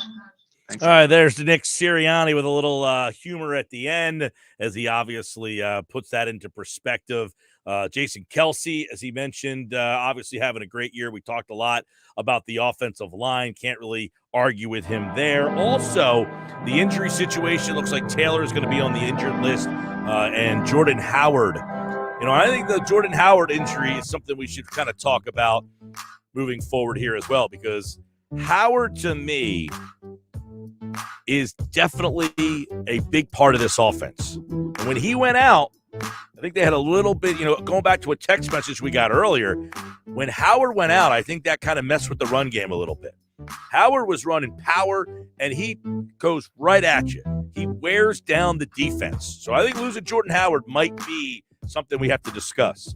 All right, we'll open up the phone, 609-403-0973 on the text, 609-573-3776. I got some messages coming in through the free mobile app. I'm Mike Gill. This is the Sports Bash.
All right, Sports Bash Live, 97.3 ESPN. Coming up in the next hour, football at 4. Andrew DeCecco in today for Mosher. Mosher will be on tomorrow. We'll do a little football at 4. Also, Casey Joyner, one thought on every game as well at 5 o'clock tonight. Geoff Kerr will talk a little NFL with us. I want to get you guys involved in the 4 o'clock hour. Heavy. Couple ways to do it. Download the mobile app. Message me through the app. You can do that. Or you can hit me up on the phone, 609-573-3776, 609-573-3776. And, of course, you can text me at 609-403-0973. A lot of ways for you to get involved on the show, so hit me up those ways, and we will continue the conversation in hour number 3 of the show, which is coming up next here on the Sports Bash Live on 97.3 ESPN. And, of course, the free mobile app.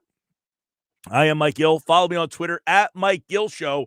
And 1 hour from now, another chance for you to qualify for 99 bottles. Let me give you the phone number again if you want to get involved in the next hour, 609-573-3776, 609-573-3776. Busy day. A lot of you guys in the 4 o'clock hour. Football at 4 is on the way. Offensive line injury issues. Jalen Hurts, TJ Edwards signs an extension. Got a lot to discuss. DeCecco, football at 4 is next.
Football at 4 is powered by the Inside the Birds podcast. It's brought to you by Caesars Entertainment Group of Atlantic City. Come experience the ultimate sports destinations all season long.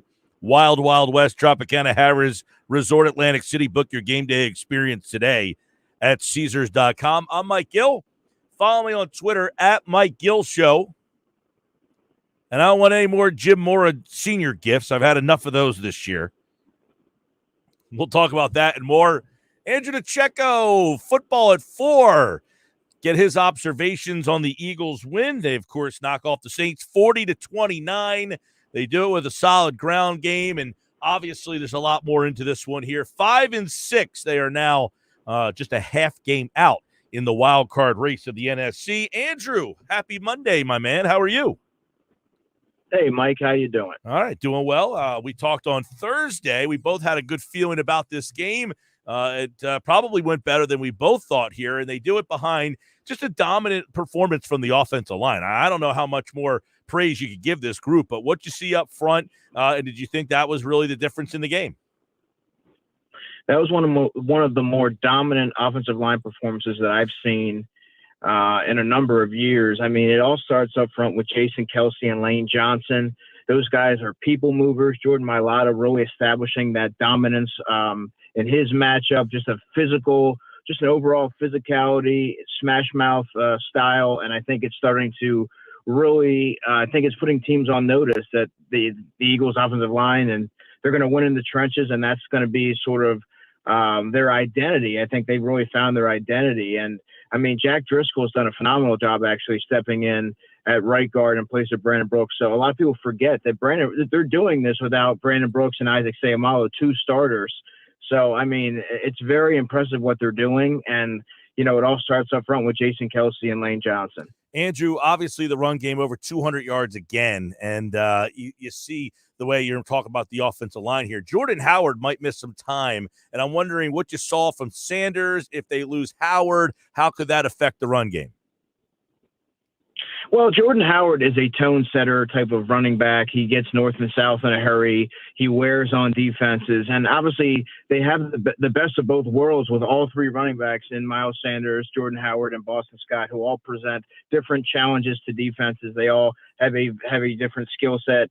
And Jordan Howard was that thunder. And when he left the game, you know, I thought Miles Sanders did a decent job really running between the tackles, and he didn't do a whole lot of dancing. And Boston Scott's a good complimentary back as well. They're fortunate enough to have a number of running backs in the stable that can pick up the slack. Obviously, Jordan Howard has a knee sprain, as Nick Sirianni said today, and will likely not be available this week. We'll probably more likely see him December 5th against the Jets.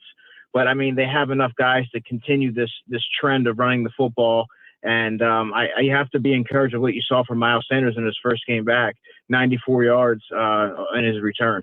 Hey, Andrew, Sirianni was asked today about the production or lack thereof, really, from the wide receivers. Now, I know they run the ball so much, but, you know, at some point, would there be some concern that, hey, all right, you've done this a couple of weeks, that teams are going to start to game plan for you a little differently?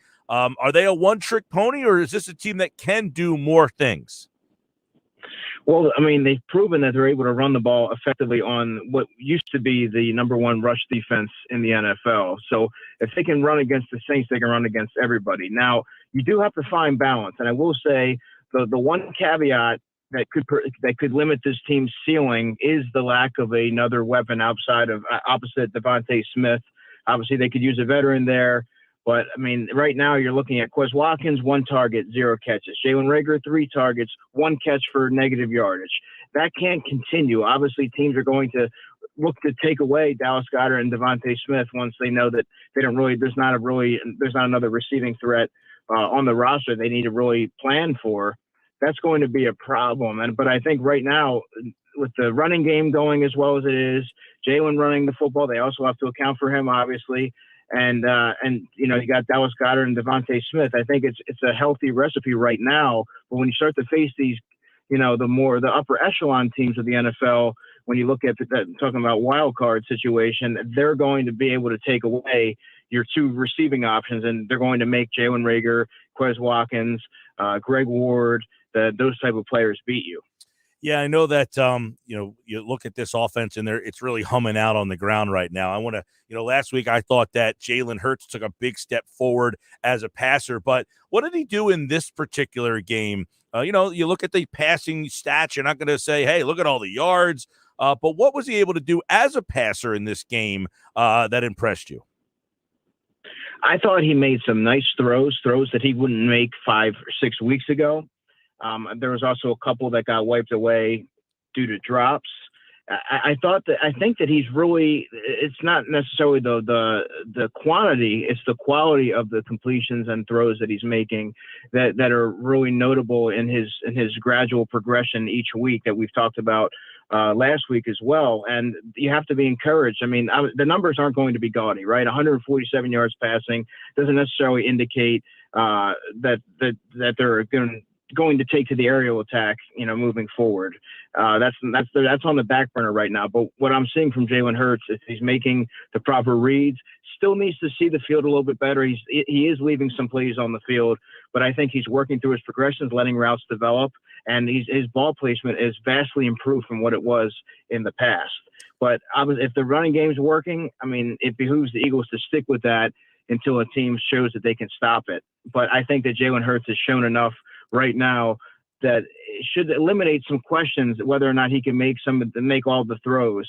I think he's proven that he can do that and that he's trending in the right direction. Yeah, Andrew DeCheck is with us. There's so much to unpack from this game on both sides of the ball. We'll look at the defense in just a second. I want to go and take a look at, again, the offensive line, something up there again. You got Mailata and Dickerson together on that side. I want to get your take.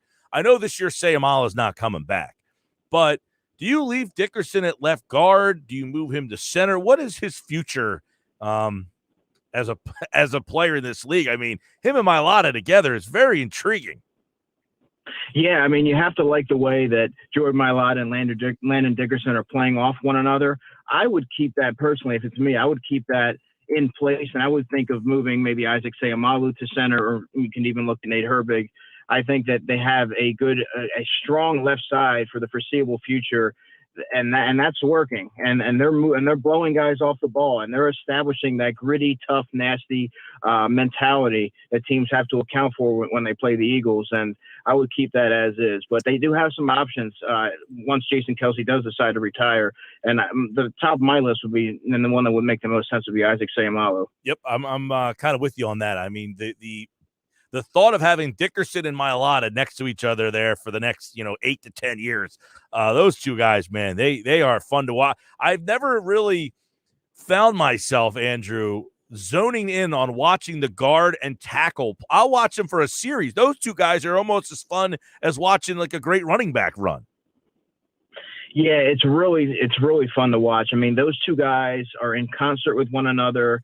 They're in constant unison, and they're just blowing guys off the ball. And there's nothing better than I enjoy personally when I watch football. I'm really into trench play, and I like watching, just the sheer dominance from the Eagles' offensive line and defensive line, just winning their matchups and establishing a dominance. And that's winning football. If you can run the football and you can rush the passer, I mean, that's a winning recipe for when it gets colder. In the colder months, you have 3 running backs you could rotate. And you have an offensive line that's just so cohesive right now and firing on all cylinders.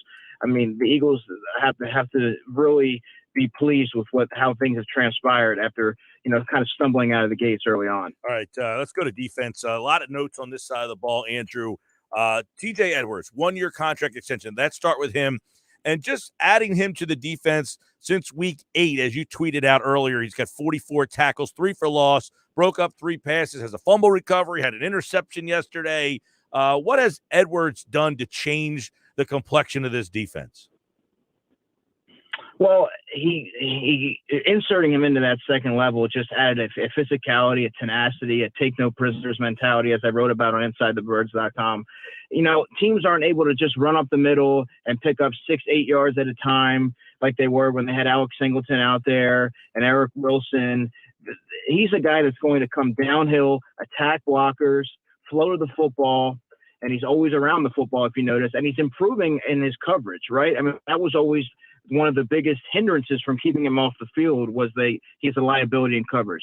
Is he all of a sudden going to be a Darius Leonard or something like that? No, I'm not suggesting that, but he is a player that is a competent starter right now and has really added a physical element to that defense. And it's a shame about Davion Taylor, who is likely going to go on IR, as you heard Nick Sirianni say earlier, because he was really taking strides in the right direction and really starting to come into his own. Now it's probably going to be Alex Singleton, which is something to watch for because teams have run at him with success. Yeah. There's a lot more there because I guess the next question would be, you mentioned Taylor. He was a 3rd-round pick. Now you're right. He looks like he's going to be out for at least 3 weeks. One of those weeks, I think, is a bye, so he might only miss 2 games in there. But they signed Edwards. They seem to like Taylor. We don't think they have fixed their linebacking problem, though, do we? I mean, I would hope not. I mean, those guys have proven that, and TJ Edwards can start, and he's a competent NFL starter. Davion Taylor, to me, is a good 3rd linebacker, a specialty type player that can contribute situationally. He has a lot of intriguing and tantalizing traits. Once everything comes together, you're going to have a big time player there that can sort of be deployed against certain matchups. And then Sean Bradley and Patrick Johnson have really emerged as core special teamers. So you do have a contingent of linebackers that you can go into the offseason with and plan for, but you need that bona fide starter, a guy that really is that has a skill set that lends itself to the current NFL landscape and that they could cover sideline to sideline.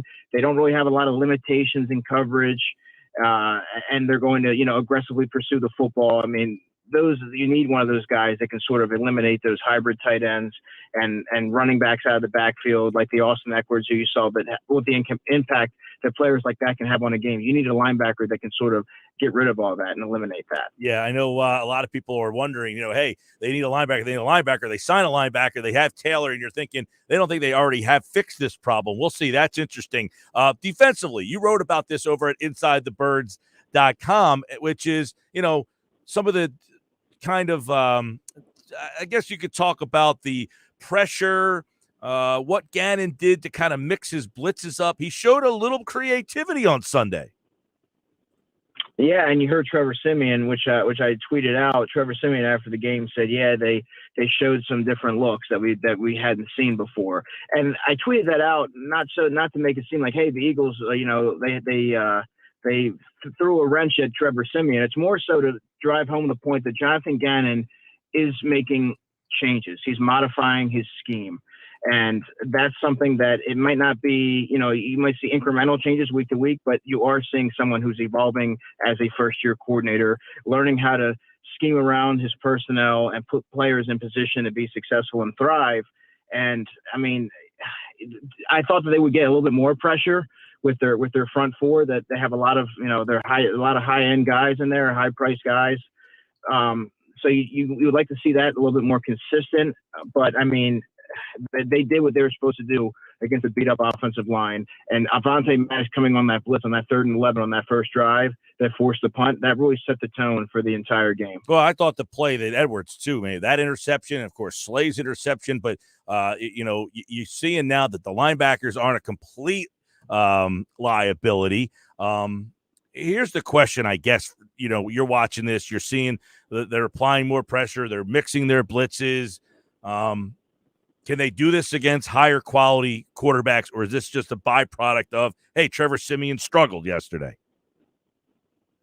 Well, that has yet to be seen, because now we saw it against in the Denver Broncos and Teddy Bridgewater, and we saw it obviously yesterday with Trevor Siemian. This is sort of a new look defense. So, I mean, we're really not going to – I mean, there's not – look at the rest of the schedule here. There's not a lot of guys you can really measure yourself against.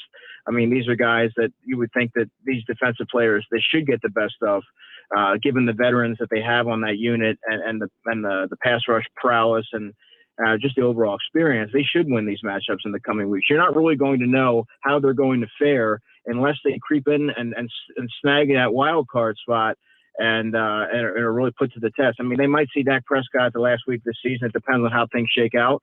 But, I mean, I think that, every good quarterback tends to look human once you apply some pressure on them. And I think Jonathan Gannon learned some harsh lessons in the first half of the season when he came under intense scrutiny. Yeah. And I think he's sort of finding out how to use his personnel and deploy guys.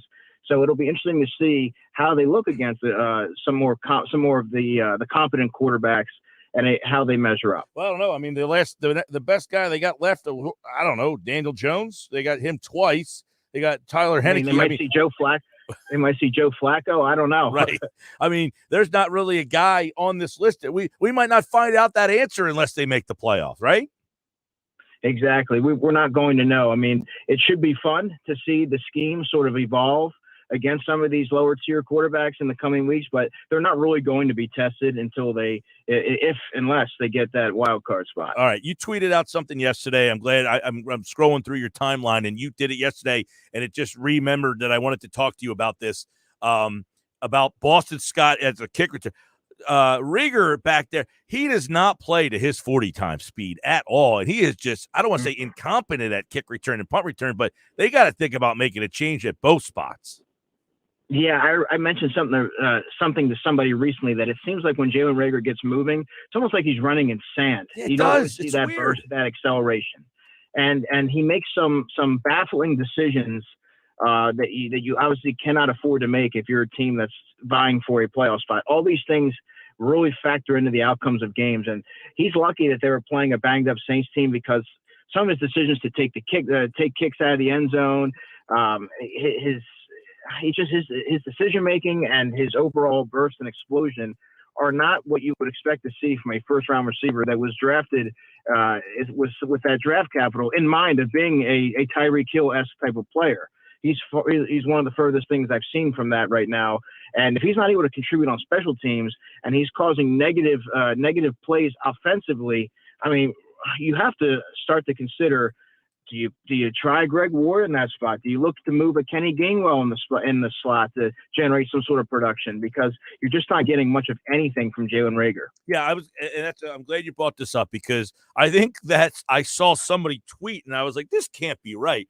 That Arcega-Whiteside has that one catch yesterday, which, by the way, was a big catch, and he has more yards on that catch than Reagor has the last 3 weeks. Yeah, it's true. I mean, even yesterday, Jalen Reagor had negative yardage, so he's more of a hindrance to the offense than I would say an asset. He did make a nice 12-yard reception. I believe that was against the Broncos, but he does not get open with regularity. He's not a very good route runner, and if you notice, when you routinely come up shorter, you don't get open, or you don't win your matchups. It's only natural that Jalen Hurts is not going to look his way or not necessarily have the confidence to fire the ball into a tight window with him as the intended receiver. I mean, if you're the Eagles, you have to figure out a way to shake something up there because he's just a non-entity when he's out there, and you need to have another offensive threat in the receiving game out there, just for teams to keep the defense honest. The point you mentioned Ward, you wonder if adding him to the offense would just give them something a little different. Ward is a guy who isn't a big play guy, but he's a chain mover. I mean, he'll run good routes. He'll catch the ball. He might just add a different dimension, give Jalen Hurts just another guy that he has trust in. You know what I'm saying? He might not even trust that Reagor at this point.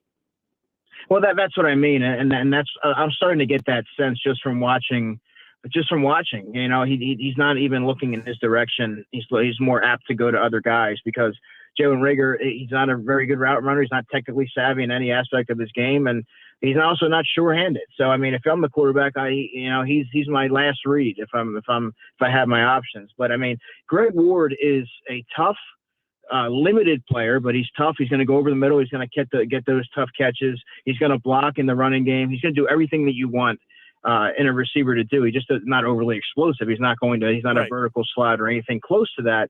But I think if you're looking to put a guy out there, you're going to get a guy who's going to move the chains and be a productive player. So I think you have to consider making that move at this point in the season. Well, and the point you make is a good one, Andrew. This team doesn't need another explosive receiver so much the way it's different if the offense is some aerial attack and you're looking for some downfield. You need a guy that's more competent. You need a guy that you trust in this particular offense. That's, that's safety reward valve, to me. A safety valve. Yes, exactly. exactly. Help your quarterback as someone who's going to be a reliable set of hands when your quarterback is going off script and making throws off platform. You know that a guy like Greg Ward is going to find the soft spots in the zone. He sees the game through the eyes of a quarterback. Remember, he was a very prolific quarterback at the University of Houston. So I think that all is factored into his route running and the way that he sees the game. And I think he would be a good asset for Jalen, especially now as he's sort of gradually finding his footing in the passing game. That's a good point by you. Andrew DeCecco, of course, football at 4 here on the Sports Bash. And, of course, the Eagles getting ready for the Giants.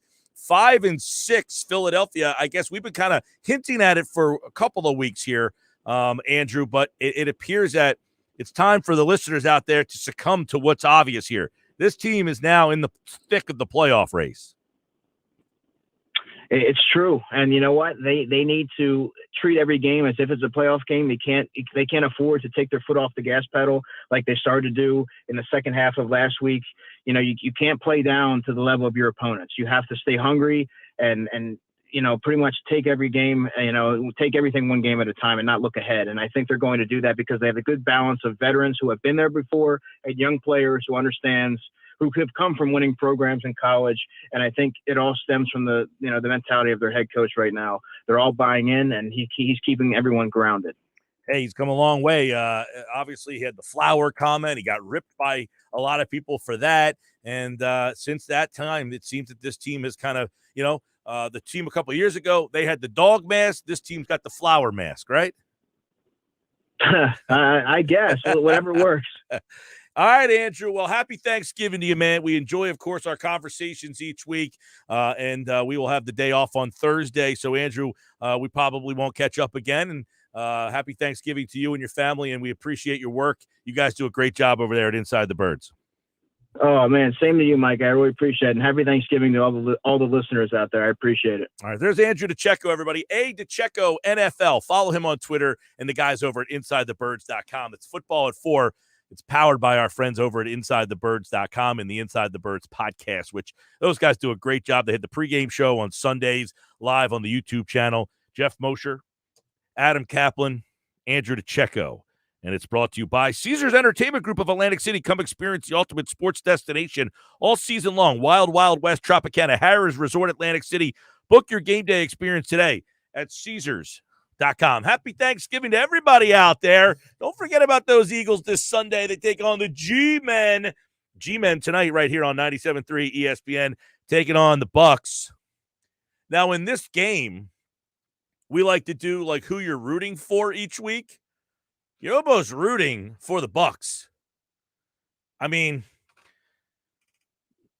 just to get another team out of the playoff race. You want the Giants kind of out of this thing. There's no need to keep another team hanging around the play. If the Giants win, they're 4-6. They're in the mix. Right? If the Giants win, they're 4-6. They would be, what, a game and a half out of the playoffs. Coming off a win over Tampa. If Tampa loses, they're 6-4. I guess that brings them back to the pack. This playoff thing is going to be wild. Who's in, who's out tomorrow? I'll try to make sense of it. Hey, tomorrow I'm live at Chickies and Pete's in Atlantic City. Make a lunch appointment out there. Wednesday, I am live at Vagabond Kitchen and Tap House in EHT. 99 bottles. We invite all of our 99 bottles qualifiers, but we also invite you if you did not qualify. It's just a good, fun party. And Vagabond Kitchen and Tap House EHT is a great location. It is a tremendous location for a party like this. They got the outside deck that is all, covered so we can hang out outside on the deck. They got great food, very good beer selection, great TV set up in there. If you haven't been to the new Vagabond Kitchen and Tap House in Egg Harbor Township, this is a great time for you to introduce yourself.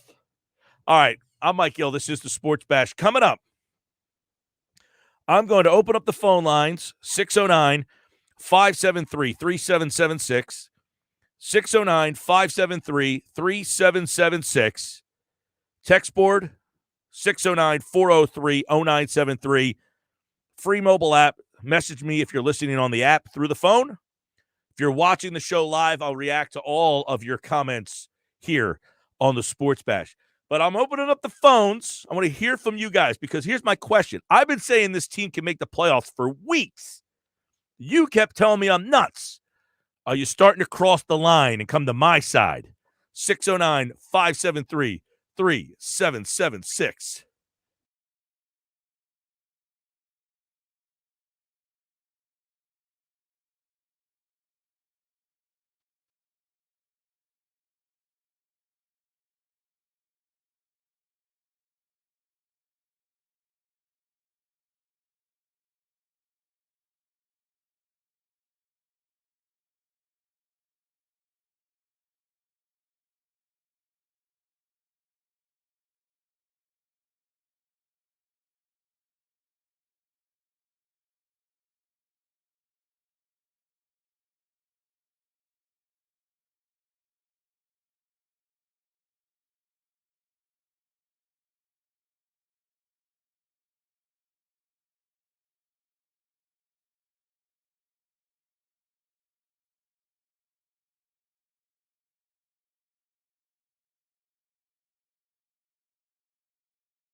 I cannot believe Thanksgiving is Thursday.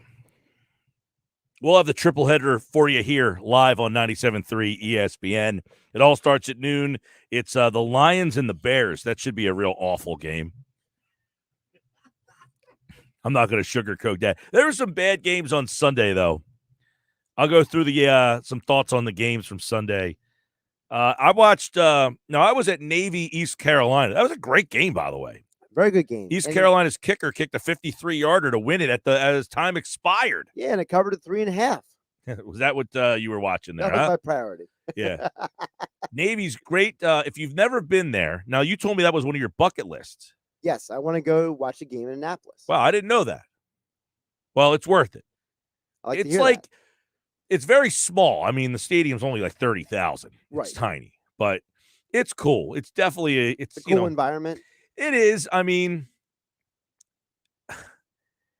you don't feel like, obviously, like you go to a college like tailgating situation, you have a lot of young kids getting blasted. Right. This is a lot of older people just having a good time. They're not out of hand. They're just sitting there having a beer. Everybody's very nice. It's just a completely different environment from like a college tailgate where you have just people who are there to get blasted. Right. These people are there. They genuinely love Navy. You know, they know they're not there to win or lose. It's just they have a lot of pride that the area has this team. You know, I think they're 2-8 this year. They're not very good. No, but they've covered the spread more than half their games this year. I don't want to say they're not very good. They are competitive. Well, they almost beat Cincinnati. Right, and it's because of that triple option offense. Yeah. You know, it's hard to prepare for that. Now, I would say the stadium is nothing like – there's not like – now, I don't walk away around the whole place. I was on the one side, and I walked like halfway around till I went in. There's not like – now, there might be more on the other side because I was on the visiting sideline. But there's not like cool displays or memorabilia that they display in the place. There's not a whole heck of a lot of opportunity to buy. You know, I was looking for a hooded sweatshirt. They didn't have one there. The concession stands, not a whole heck of a lot. They're not offering a whole heck of a lot in there. So it's not like you're walking through and you're going to see like this old, memorabilia or a lot of stuff like that. It's just like, it's a small little stadium. But it's definitely worth checking out. I thought the tailgate, I thoroughly enjoyed myself at the tailgate. Not because it wasn't out of hand. It was just, you know what? It was cool. At halftime, they let you leave the stadium, go back out to your tailgate party, and then come back into the game if you want. Oh, that's cool. Yeah, I was like, you're really going to let me leave and then come back? That's interesting. Yeah, it's definitely worth checking out. See, my goal is I want to go to both Annapolis and West Point and compare what it's like to be at the two locations for a home game. Well, I'll tell you what, I have been to an Army-Navy game in the past. I went to the Meadowlands a couple of years ago. That's where the game is this year again. And if you've never been to an Army-Navy game, it's certainly worth checking that out. The pageantry of that is pretty cool. All right, what happened in week number 11 of the NFL? 609-403-0973 text board. Give me your thoughts. All right, a lot of stuff I want to get into here. If you're just joining the show, a couple text messages I want to get to. Mike, Howie hit on the 2018 draft, signing 4 out of 5 picks. Dallas Goddard signed a contract. Avonte Maddox signed a contract. Josh Sweat signed a contract. Jordan Mailata signed a contract. We can thank Howie for this. I find this interesting. We're going to have all this, all of a sudden you're going to look at the Eagles and say, look, they got a lot of young players all of a sudden. And it's not like they made mistakes. Howie Roseman has made mistakes. He missed, he took Rieger. That's not working out. That's obvious. Derek Barnett's not working out. Derek Barnett thing. He's just what he is. He's just an average guy. He is not worked out.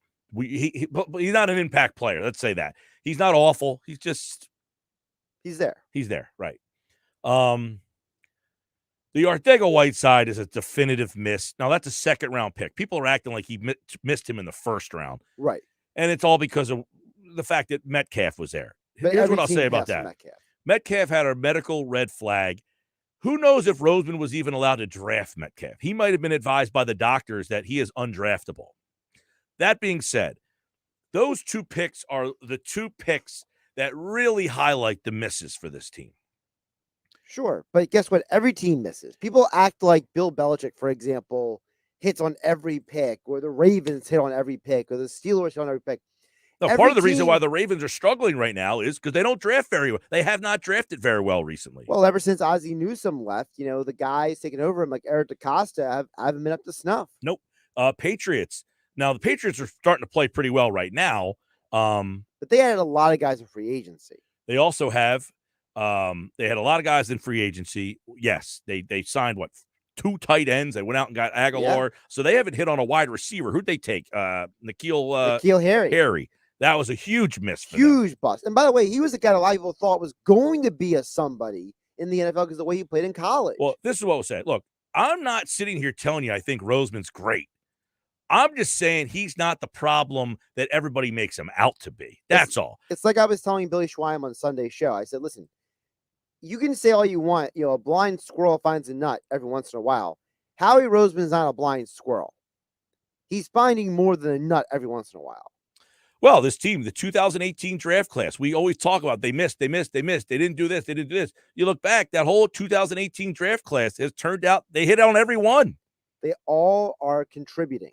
And isn't that what you want? Well, I mean, to me, they're doing more than contributing. Goddard, to me, is going to be pretty much a perennial Pro Bowler. I think once he's the main guy going into a season, you're going to see a Pro Bowl level player. Yeah, Mailata is going to be a Pro Bowler. Right. And by the way, Goddard's going to be similar to what Mark Andrews is in Baltimore. Mark Andrews is a guy who's in that conversation for Pro Bowl every year because he's one of the primary targets in an offense that is run first. Glenn and EHT, you're on 97.3. What's up, Glenn? Yo, Mike, what's going on? All is well, my man. How are you? Yeah, my Steelers are struggling now. I don't know what to call it. Average to bad team in that pool of mediocrity of the NFL. Everybody's there. Yeah, it's crazy. People say parity. I say mediocrity. Well, I don't disagree with that. That's a problem. You can win games and no one's ever. Well, they're not any. Every team to everybody. Oh, they're not any good. There's nobody any good. Exactly. They say who'd they play. I mean, they play who's on their schedule. But when it comes to Jalen Hurts, I got a coworker of mine who won't give the man a break. He's bashed him, and I think it's way too early to. He's all over Mac Jones, and I'm thinking after a few games, man, you got to let this play out. I mean, what you need from Jalen Hurts is situationally good play. I mean, I'm not real confident when he throws the ball, but he can drop dimes. Yeah, he's going to airmail people. So his percentages, his consistency to me is a little shaky, but you can only hope that can improve in time. Well, I think you're right there, though, Glenn, but it's improved even over the last 3 or 4 weeks. You're seeing him take strides and steps. I mean, he was like 56% a couple of weeks ago. He's up over, I think he's like over 62% now. I've seen him drop some dimes in there, and he does airmail guys. Real quick, Mike, there was a penalty yesterday. I don't know if you watched the game. They called a penalty on the Eagles, and I think this pinned the Eagles back, gave the Saints good field position. They called some illegal double team block, 15-yard personal foul. I went back and rewound it. It was on 84 and 89. They engaged the player together at the same time. Nobody lowballed anybody. Right. They just touched the dude. And they moved off him. I mean, you can't double team someone. I mean, 2 guys, it was nothing illegal about it. You're right. They changed that rule. They did something with that rule a couple of years ago. I don't remember the wording of the rule, but what did you say it was? They called it an illegal personal foul, illegal double team block on number 84 and 89. I said, what the heck was that? The broadcast crew just overlooked it. I said, let me rewind this and see what happened. 2 guys came in, they touched one player, didn't engage him for more than a second, and they bounced off him. And I was like, that was a penalty? And I think that pinned the Eagles back and put the Saints in position. That penalty, and Glenn, thanks for the call, brother. That penalty, and then the roughing the passer penalty, which had the woman on television. Obviously, she went viral. She's all over the place. But that was a horrendous roughing the penalty call. I mean, look, my buddy is a Cowboys fan, and all he does is complain about refereeing. And I tell him every week, I don't complain about refs because I just expect it. Like, I don't say my team lost because the refs are against us. They're not against you. They just suck. They're horrible. Peter King wrote an article today in his Monday Morning Quarterback, and they were asking Dean Blandito and a couple of other guys, about if making the refs full-time would help. And they both said, no. Making the refs, why would a full-time ref be any better at this than what are you talking about being full-time? There's only one game a week. What are you going to do with the rest of it? No, I get it. Their point was, well, if you don't have another job to go to, you could study more tape.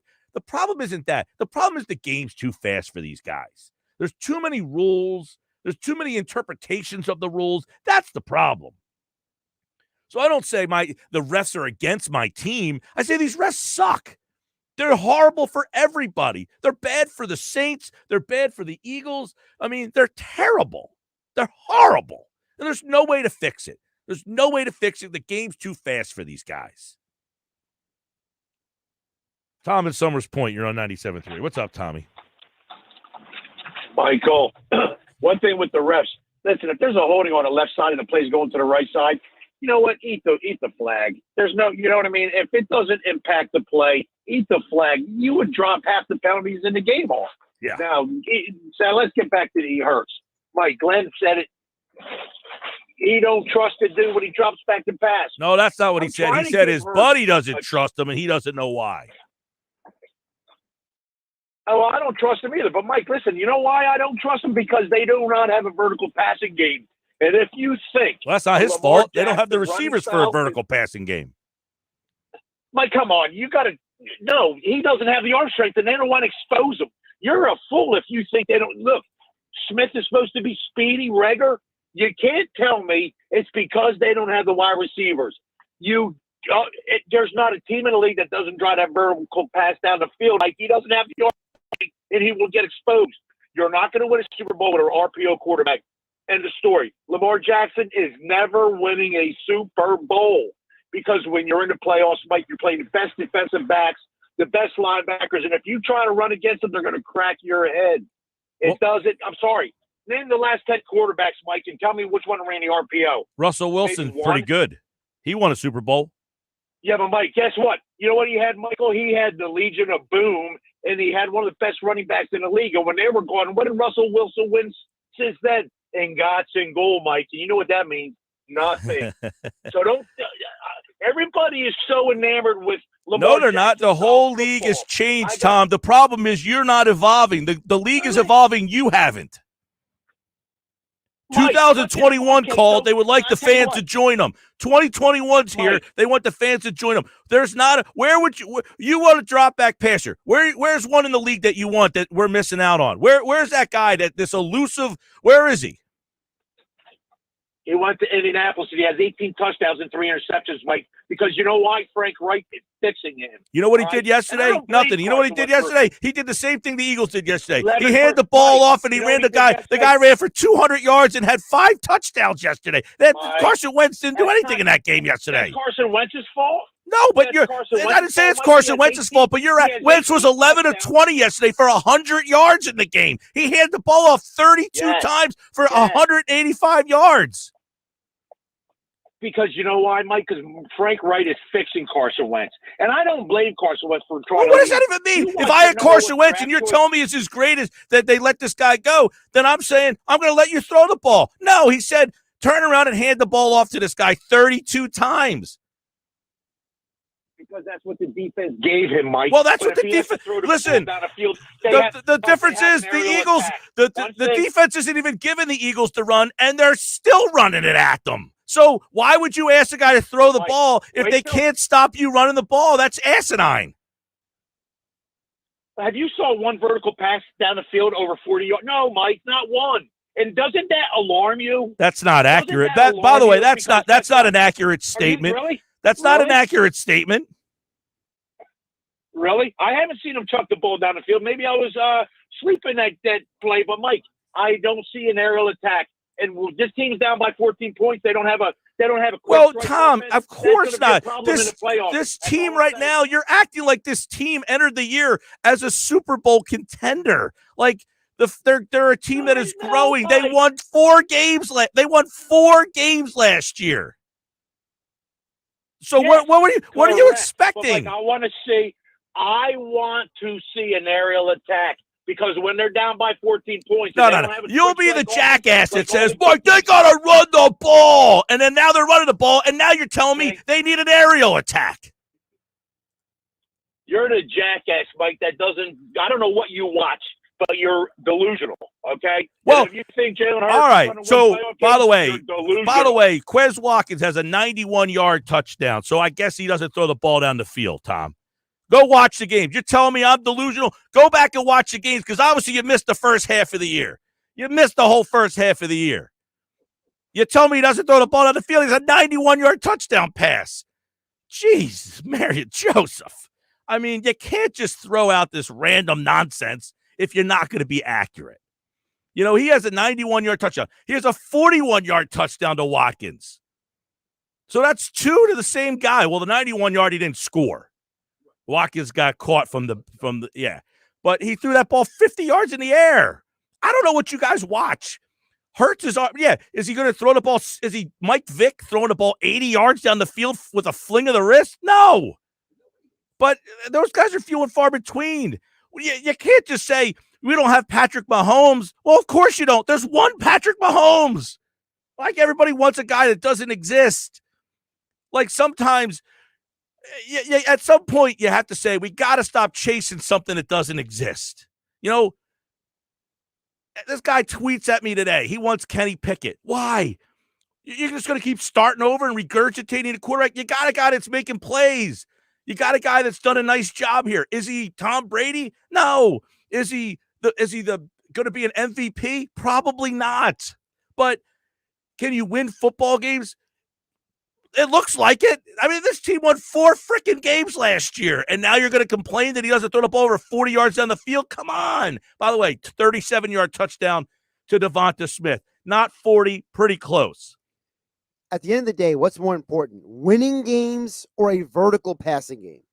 The Raiders won a vertical passing game. They've wanted a vertical passing game forever. That's the problem, Tom. People like you're stuck in whatever year that you forgot yourself in. The Raiders still want to be a vertical passing, and guess what? They suck.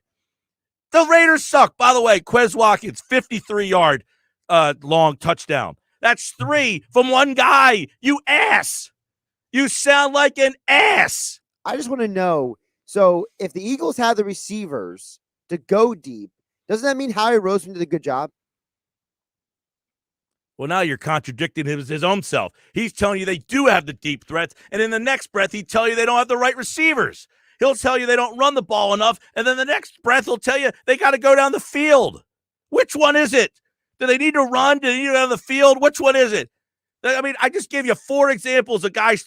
He's thrown passes over 40 yards like 5 times this year. Which one do you want? I don't get it. I'm lost on this one. You tell me I'm delusional. I'm looking at the stats. They're right in front of me. You're telling me I need to watch the game. You watch the game, buddy. Watch the game. They're right there. They're right in front of your face. You just don't like it. Of course you're not going to throw the ball 40 yards. They ran it 50 times yesterday. And then you give me Carson Wentz, who completed 11 passes yesterday. I mean, what kind of that's the comparison you give me? Carson Wentz yesterday threw the ball 11 times. He completed 11 passes, I mean.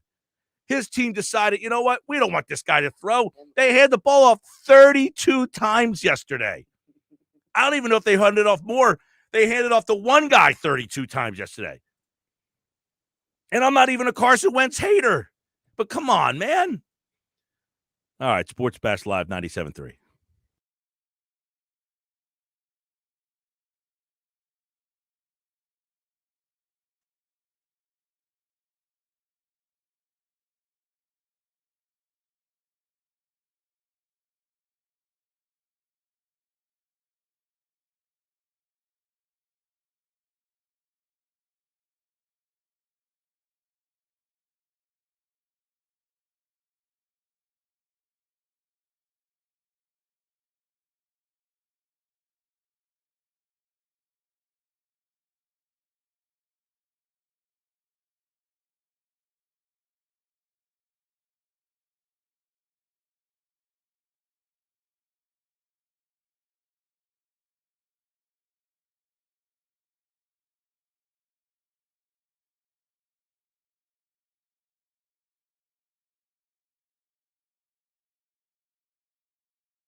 All right, there's your opportunity to call and enter for 99 bottles.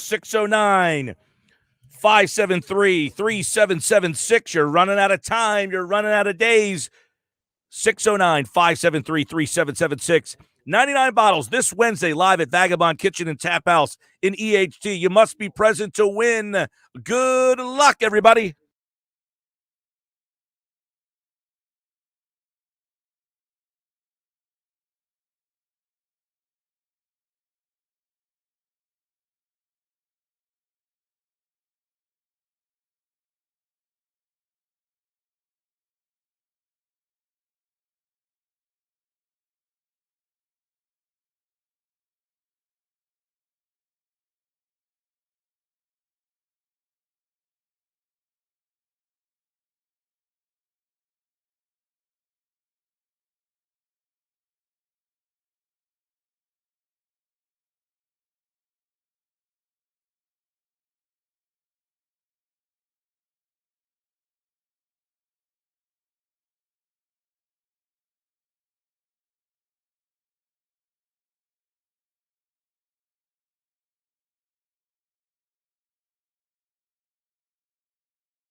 ESPN. Now, live inside the Matt Black Kia Studios, here's Mike Gill. Just after 5, Sports Bash Victory Monday. Eagles beat the Saints. How'd they do it? Can they keep it up? All that plus one thought every game. By the way, a couple text messages. Glenn from EHT points out Hurts hit Watkins on a long pass right in the end zone, and Watkins dropped it. Says, come on, man. Yeah, that was like a 45-yard pass that hit Watkins right in the hands. God bless you, Mike. I don't know how you deal with these guys. Hey, I'm a very patient man, right? Oh, my goodness, this guy's a dumbass. That's from Terry and Galley. He's a nice man. He just doesn't – I don't think he knows what he's watching half the time. I mean, Hurts has multiple throws of over 40 yards. They just don't ask him to do it all that much. Casey Joyner going to break it down with us right now. Sports Bash Live, 97.3 ESPN. One thought every game. There he is, Casey Joyner on the video stream as always on a Monday. One thought every game. And obviously the Eagles win. They do it in impressive fashion. But here's a question, I guess, they're running the ball, right? They're doing this. They're running the ball to just amazing success right now. So let's start with that. Can they keep this up? Are people going to eventually say, hey, this is what you're doing, we're going to game plan for that? Or are they just better than you up front right now? Well, they're better than you up front. And mind you, excuse me, when you're doing play calling for the running game, there's different things you're trying to do to set up a defense and such. And it's more subtle than it is for the passing game. A lot of times in the passing game, it's pretty obvious what you're trying to do. It's more subtle in the running game. But there are a lot of creative things that you can do to keep teams from just being able to stop you by virtue of where they are. You can force them to be where you want them to be. And again, if you're blocking particularly well, as long as they're not beating you up front, you're never going to stop the ground game. So they led the league in good blocking rate last year. They'd had like a 42% good blocking rate last year. They've had multiple games that are over 50% of good blocking rate. That's a metric I had that measures how good blocking is. So if you can keep up at anywhere in the 40 or 50% rate, you could still be an elite ground game. And I think they could do that regardless of who they face. Well, I mean, it's all right. So are they a good running team because of Hurts? Are they a good running team because of this line? Are they a good running team because they have these elite running backs? Is it a combination of everything? Why are they so good at running the ball right now? They're so good at running the ball right now because they have so many different ways to make you defend it. You've got Hurts who can do it on keepers. You've got Hurts who could do it on standard ground games. By the way, related note, I like how he's sliding to avoid the hits. So you're going to give him the ball 18 times a game. I'd rather him make sure he only takes 10 hits if he can avoid it.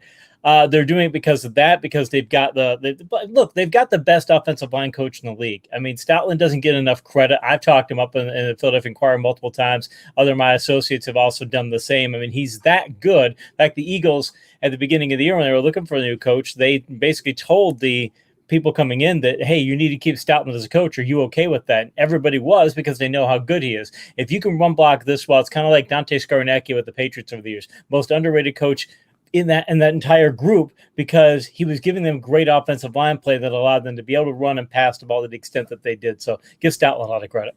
All right. So let me ask, if somebody decided, hey, we're just not going to let you run the ball on us, you've got to do something different. Is there any evidence that they can do that? In other words, can they throw the ball? Are they able to add that to the offense here? Or are they a one-trick pony? Rex Ryan used to say that if I want to stop your running game, I can. Now, mind you, his dad was the creator of the 46 defense. And if you really want to stop the ground game, if you really want to stop read option, if you really want to stop inside zone, if you really want to stop a lot of these plays, yeah, go ahead. You should go ahead and run a 46 defense. And if you do it, the way you beat the 46 to attack it on the edges, and you really can't do that. You can't run that as well if you're doing the things the Eagles are doing. They don't attack the perimeter in quite as effective a way. There are things you could do, counter plays that you could do to attack the edges and such. There are things you could, throw to the outside and such. But you don't have an effective way to attack the outside. So if a team does that, there's two things you can do against 46. Again, you can try and run to the outside, which they don't do well, or you can throw. So I'm going to bet that at some point, some team is going to say, we're just going to play 46 against you. We're going to, and basically we're covering up every lineman and making every block one-on-one. And if that happens, then you're going to have to ask Hurts to throw the ball and beat people deep. And if he can do it, then he can make teams pay. But if they can't run to the outside or beat people deep, if somebody plays a 46 against them, I think it would be a schematic problem for them. All right, let's get into Hurts. There's a lot of people. Hey, this guy's can do this. He can do that. Some people still aren't buying him. He doesn't do this. He can't do that. Where is Hurts right now? 14, 15 games into his NFL career. Where does he evolve into? What is he?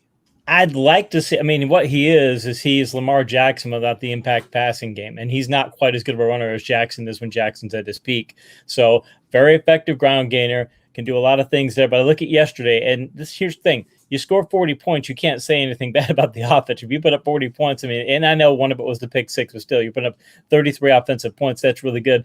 But on vertical passes per True Media, Jalen Hurts is 2 of 7 for 49 yards yesterday. You didn't need the vertical game yesterday, but you're going to need it down the road. He threw 10 vertical passes last week or week before last, and he did fine on those throws. But you have to know that he's got to be able to throw more efficiently downfield. But you don't have the receivers really to do that, and you don't have a passing game that makes you do that. But he's got to be able to counterpunch with that. Because, again, if you're going to start – people are going to start putting not just the extra player in the box, but you're going to start playing fronts that make you single run block instead of being able to do the things the Eagles do, then you're going to have to be able to throw vertical. So I still have questions about that part of his game. Well, sure. I don't think that's obviously not what his biggest strength is. But we have – some people suggest, well, he can't throw the ball down the field. Well, there's been plenty of examples that he can. Quez Watkins, how's your hands? Right in your hands, buddy. You dropped it. He hit Quez Watkins for a 91-yarder. He hit Devonta Smith for a 36-yarder. He had a 41-yard touchdown to Watkins. So is it his specialty? No, but can he push the ball down the field enough? I guess you mentioned Jackson, and there's this train of thought still that the RPO-style quarterback still cannot win in this league. You're not winning a Super Bowl with that level of guy. So is Hurts more on that? Can he do both? Can he throw the ball down the field if he needs to? I think these are the questions that are coming up when you have to make a decision on, is he our guy? They're in, they're in year one of this experiment. And Baltimore have been running a very run-heavy offense first 3 years of Lamar Jackson's career. And then they get to the playoffs, and San Diego played certain types of fronts that just said, we're taking away certain types of runs against you, and he couldn't handle it very well. And you saw the Dolphins did a couple weeks ago. They just said, we're going to blitz you and blitz you and blitz you, and you can't handle that. And Baltimore, though, this year has said, we need to incorporate more passing into our offense. We can't just be a running team. We have to, and counterpunch offensively passing, we have to be able to throw the ball more effectively. So they've tried to do that more this year. They've had mixed success with it. I don't think they as a team, they don't have an identity as a team as much anymore because they're not quite as run heavy as they used to be. But that's where the Eagles are going to get to. May not take them that many years to get there. They're going to get to that point to where, okay, people are going to start to take this away. What do we do to counterpunch? And they don't need to build those things in right now because what they're doing is working, but they need to be thinking about it because you're exactly right. The teams are going to eventually say, we're going to stop your ground game. We're going to do like they did Baltimore, and you better have an answer. And right now, I'm not sure the Eagles do. Well, right. And I said, earlier in the show today, Casey, I'm looking at, hey, you got Hurts. I don't know what the organization thinks, but they have 3 picks. I don't love a quarterback in this draft. I would try to get pieces with those 3 picks. They need a veteran receiver. They got 2 second-year guys, one of which is a 6th-round pick, and a rookie. They need a veteran guy who can – and I wonder do you think they'd be better off with this offense going to Ward as a guy who's a steady player, can catch – I don't think Hurts trusts Rieger anymore, so he's completely out of the offense. They don't throw enough really to get a rhythm with any of these guys, but they need a veteran player at that position, it seems like. It would seem they do need a go-to receiver, kind of like the Cowboys did when they brought him Cooper a couple of years ago, where, and mind you, they built an offense that does more than that. But you'd like to see them go in that direction because if you only have – even if a defense, if you make them play the run, they can still double cover one receiver. They even if they're selling out and saying we're going to be playing the box, they still have the option in most cases to say we're going to take one receiver and double them.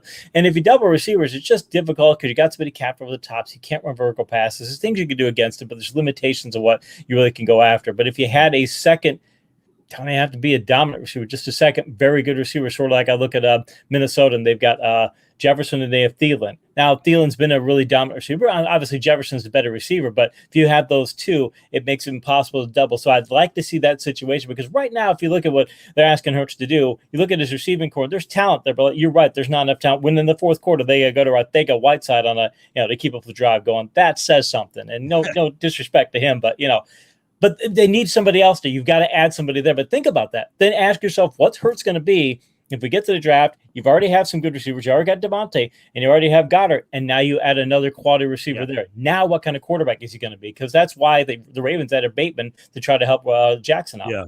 I don't know that we're going to have an answer to this Hurts question even after this year. I think people are going to either be on one side or the other. I guess the one thing is, the league is evolving. The league is changing.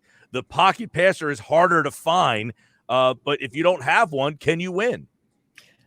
Lamar Jackson, they're trying to turn him into more of a pocket passer. The argument might be in the regular season, yeah, but once you get to the playoffs, when you're facing better defenses every single week, the Eagles are playing teams right now that they're not that good, obviously, but nobody's that good. That's the problem. The whole league stinks.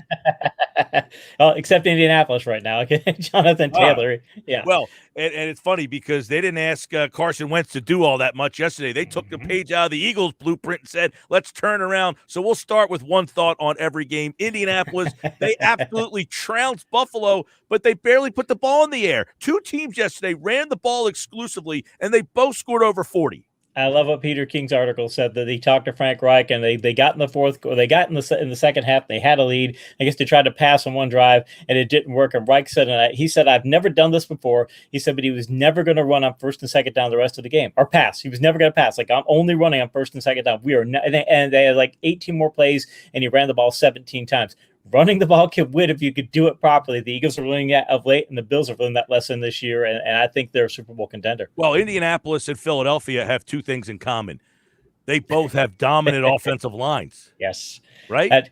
Yep, they do, and that's where New England dominant offensive line. Baltimore has Jody Alessandris. He's a great offensive line coach. The Eagles are one of the best offensive line coaches in the league. O-line still wins and loses games in this league. One thought every game. Casey Joyner from The Athletic. Baltimore beats Chicago. This game set football back. It did, but you can't really. I mean, look, the Ravens have Huntley and the Bears. Mind you, Fields have been playing better. The Bears needed to win that game. That's a winnable game that you go back and say, I wish I would have won that. But give the Ravens credit for finding a way to get it done late in the game with that backup quarterback. I'll say this one more thing. I really know the Eagles, if they do go forward and they decide to go with Hurts, they need to do like the Ravens have done and have backup quarterbacks who run the same system, because you can't change systems midseason.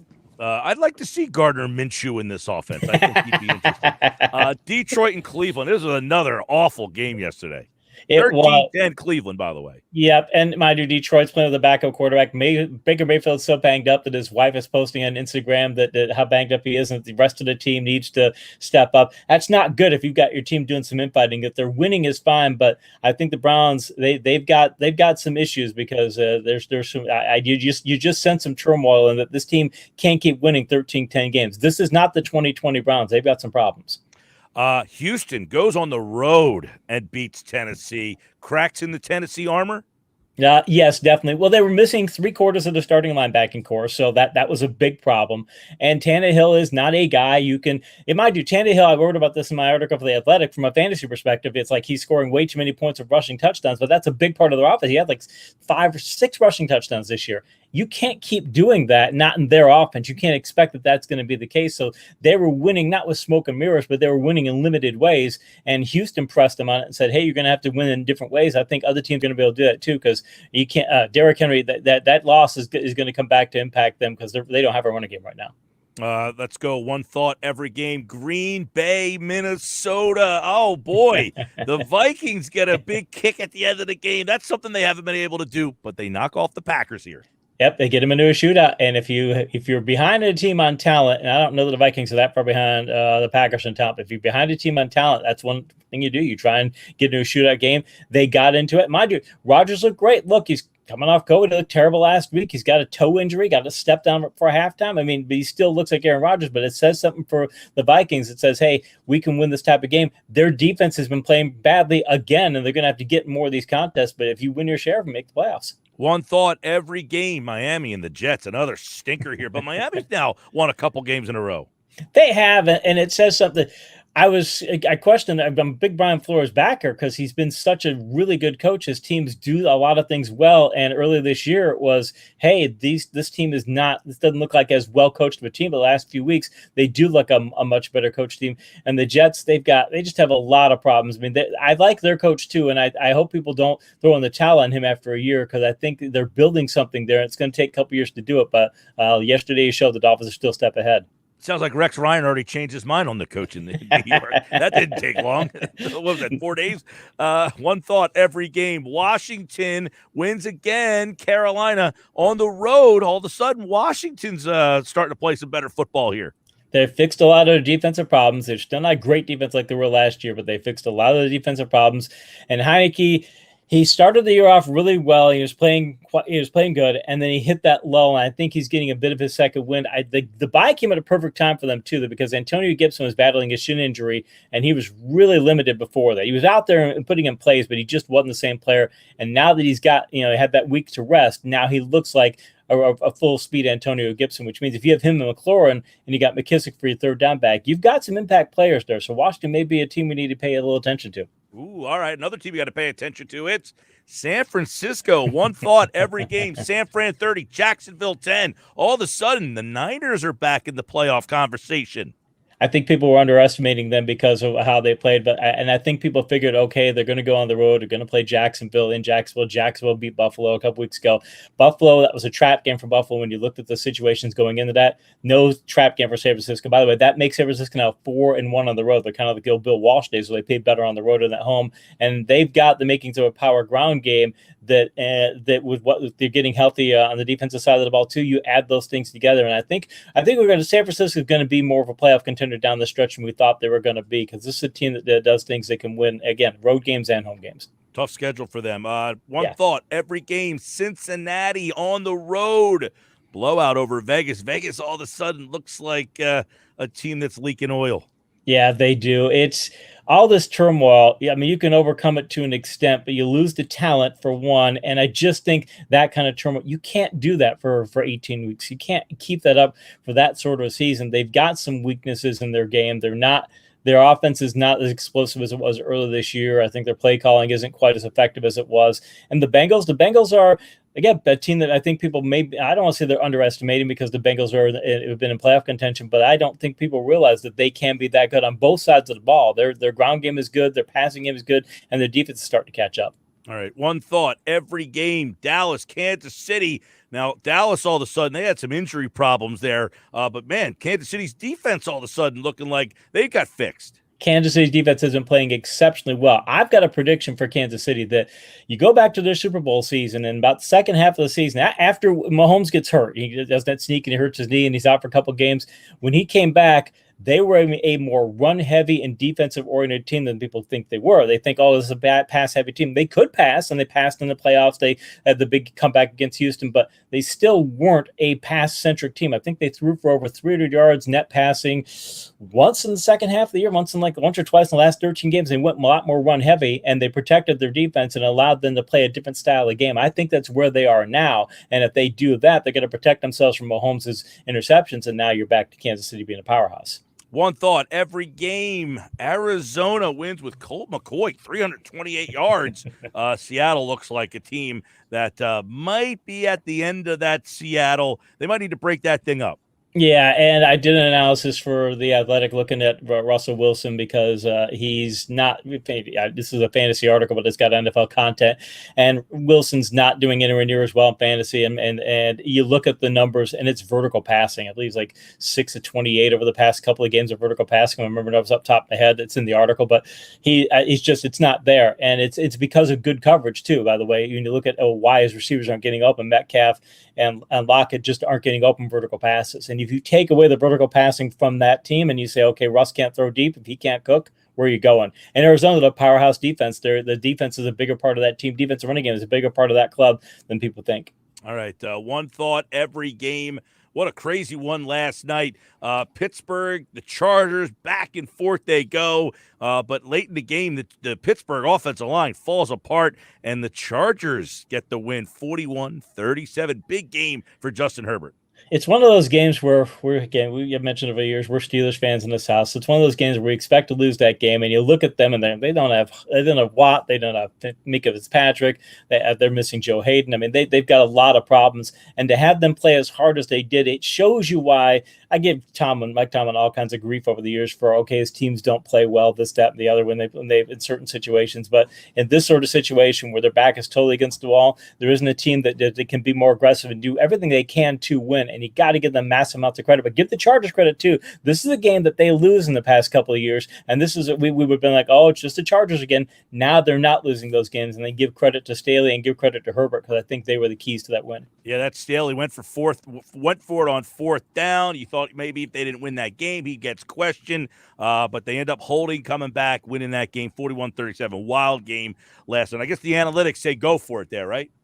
They do, and mind you, and this is something that we can relate to the Eagles, that the players want you to be aggressive. Generally speaking, players would rather that you be aggressive and believe in them. And I think the Eagles found that out too when they've been more aggressive, not just fourth down calls, but overall their whole team is playing more aggressively. I think that was the thing with the Chargers last night. The thing for the Steelers too, that, hey, we're down a bunch of players, but let us be aggressive and go try and win a game rather than keep us from losing it. And I think that's an approach that more times than not, your players will buy into. And if the players buy into it, then you're going to get better performance. One thought every game. Monday Night Football tonight on 97.3 ESPN. Giants and Bucks. Giants, if they win, they're still in this thing. The Bucks just lost to Washington last week, so don't take this team lightly, I guess. Don't take the team lightly. And mind you, the Giants are getting healthy again. You're going to have Golladay. You're going to have Shepard. You're going to have Kadarius Toney. You're going to have Barkley, it looks like. I mean, you're going to have maybe Barkley in a platoon setup, but you're still going to have him. They're getting a lot of that talent. And if they keep those players healthy, it's a dangerous team. And the Bucks need to be careful. They're 10.5-point favorites, but wouldn't be surprised to see the Giants being able to keep up in a shootout. That's One Thought Every Game with Casey Joyner, and he'll be back on Friday's show to do One Thought Every Game, Eagles and Giants. So watch this game tonight. You'll see a much different Giants team. And Eagles play Giants, Jets, Washington, Giants, Washington. 5 games coming up here, 4 inside the division. They do have a bye in there as well. So we'll see how this NFC playoff race really shakes out. All right, Casey, happy Thanksgiving as always, my friend. We always appreciate it. One thought every game. Thank you so much, man. Thanks, Steve. Appreciate it. All right, and he'll be back for the Black Friday edition of the Sports Bash, which will be an abbreviated show. Thursday, Thanksgiving, we will not be here. Tomorrow, we are live at Chickies and Pete's Atlantic City. Josh, our qualifiers in the 4 o'clock hour. These were the last qualifiers of the day today. We'll have 2 more chances tomorrow, and then that'll be it. We'll see you all Wednesday. Who you got? We got Rob and Cape May. Rob and Cape May. What's up, Robbie? Brian in Upper Township. All right, Bri. Good luck to you. Matt and Absecon. All right, Matt and Absecon. Good luck to you. And we had an extra spot because another person said they couldn't go. That's right. So we appreciate that person. Yeah, Dina said she could not come. So we got Vince in Summers Point. Vince in Summers Point. Looking forward to meeting everybody out there. We'll be there live 2 to 6. You will be there as well. Big party, Vagabond Kitchen and Tap Outs. They are this year's sponsor for 99 bottles. I appreciate Tommy and Elvis and all the people, Geoff and Kathy, everybody at Vagabond Kitchen and Tap House, EHT. Fantastic. Looking forward to broadcasting the show live. We've been at the AC Vagabond. If you've never been to the EHT one, even if you can't qualify, come on out. You never know. Somebody might not show up. We always have great prizes. We're going to be giving away stuff all throughout the day. So come out. Make it a pre-Thanksgiving tradition to come out to 99 bottles. All right. Jeff Kerr is in the house. We'll talk more football with him. Get his thoughts on what we saw all around the NFL. Week 11 finishes tonight on 97.3 ESPN with Monday Night Football. Coverage begins at 7:30.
All right, Sports Bash 531. Geoff Kerr's here from CBS Sports. He covers the NFL. His appearance is brought to you by the expert solar team of New Jersey, EMT Solar, Roofing, and Solar Guardian. Start your solar journey today. Learn more. Visit ESPNsolar.com. All right, there he is, Geoff Kerr, CBS Sports, as we take a look. Eagles win 5-6, and that puts them in the 9th spot in the NFC wild card race. Geoff Kerr, what's up, man?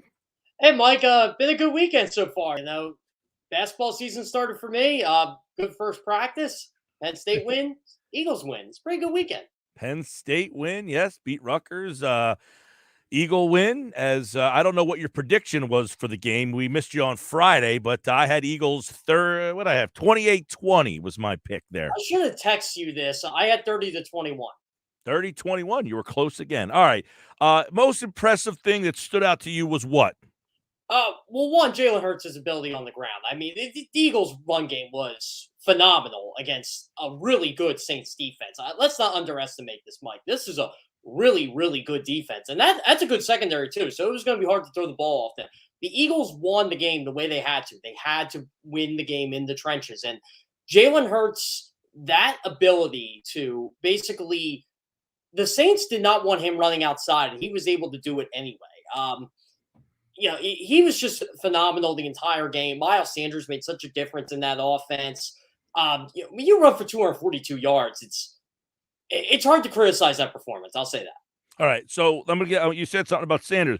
What did Sanders bring to the offense? If you were just saying, hey, he had 94 yards, didn't have that big run, but what did he add to the offense? He had a couple big runs, though.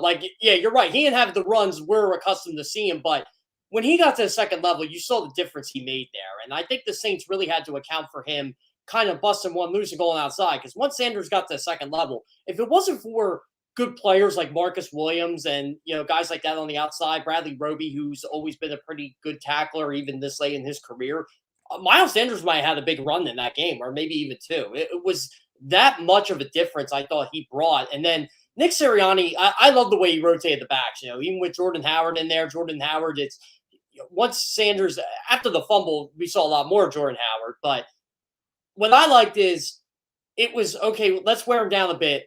Now we got Jordan Howard in there. He's the battering ram. We're just going to run right through him. And I thought it was great how he was able to do that. He got Boston Scott mixed in a bit. Then he went to Sanders in the fourth quarter when he needed him. And give a lot of credit to Jalen Hurts, too. They had some design run plays, but other plays, there was just no guys open. Jalen Hurts was able to make the most out of a bad situation. Let me get your thoughts on the defense, because obviously this defense much maligned. How would you rate how they played yesterday? I mean, obviously they're very good early. They kind of slipped a little bit. Slay got hurt. Taylor's hurt. I want to see what his the impact of his loss might be. But give me your overview of the defense from yesterday, John Gannon's crew. Well, I thought the blitzing was very good. John Gannon was very aggressive against Trevor Siemian, which I liked.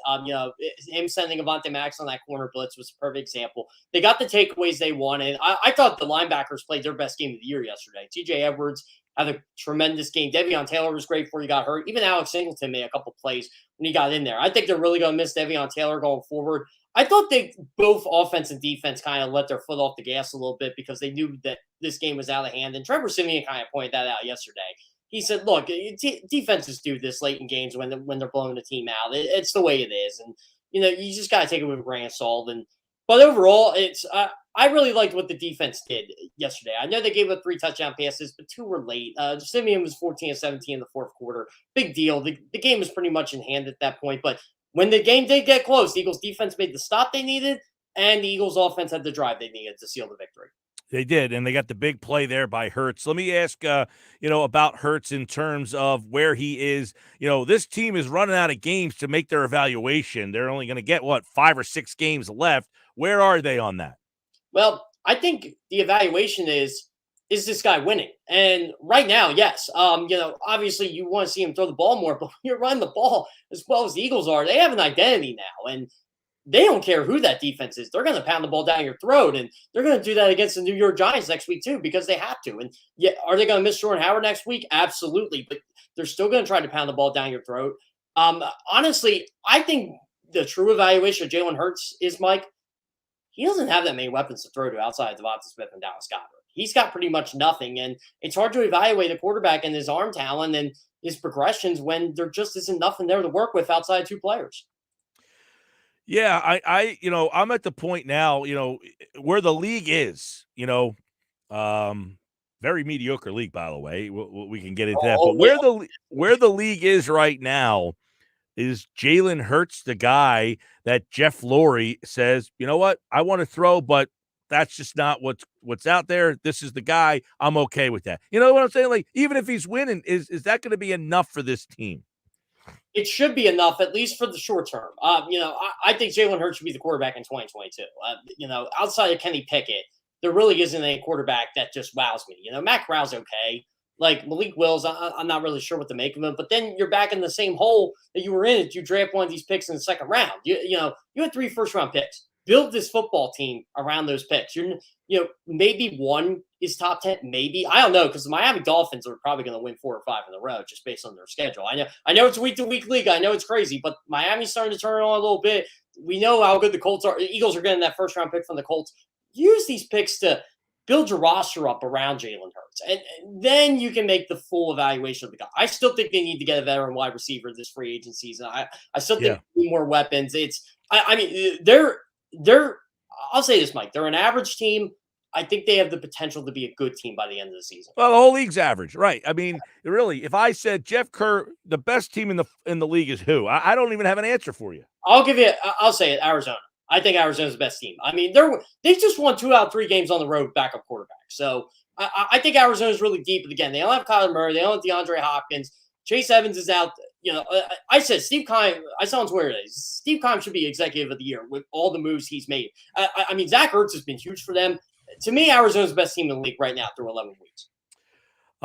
Okay, I don't have a problem with that. I just feel like if they're the best team in the league, you got flimsy league. Well, exactly. Yeah, and that's where I was going, Mike. I'm not sold on Tennessee yet. And you know what? You know who might be the best team?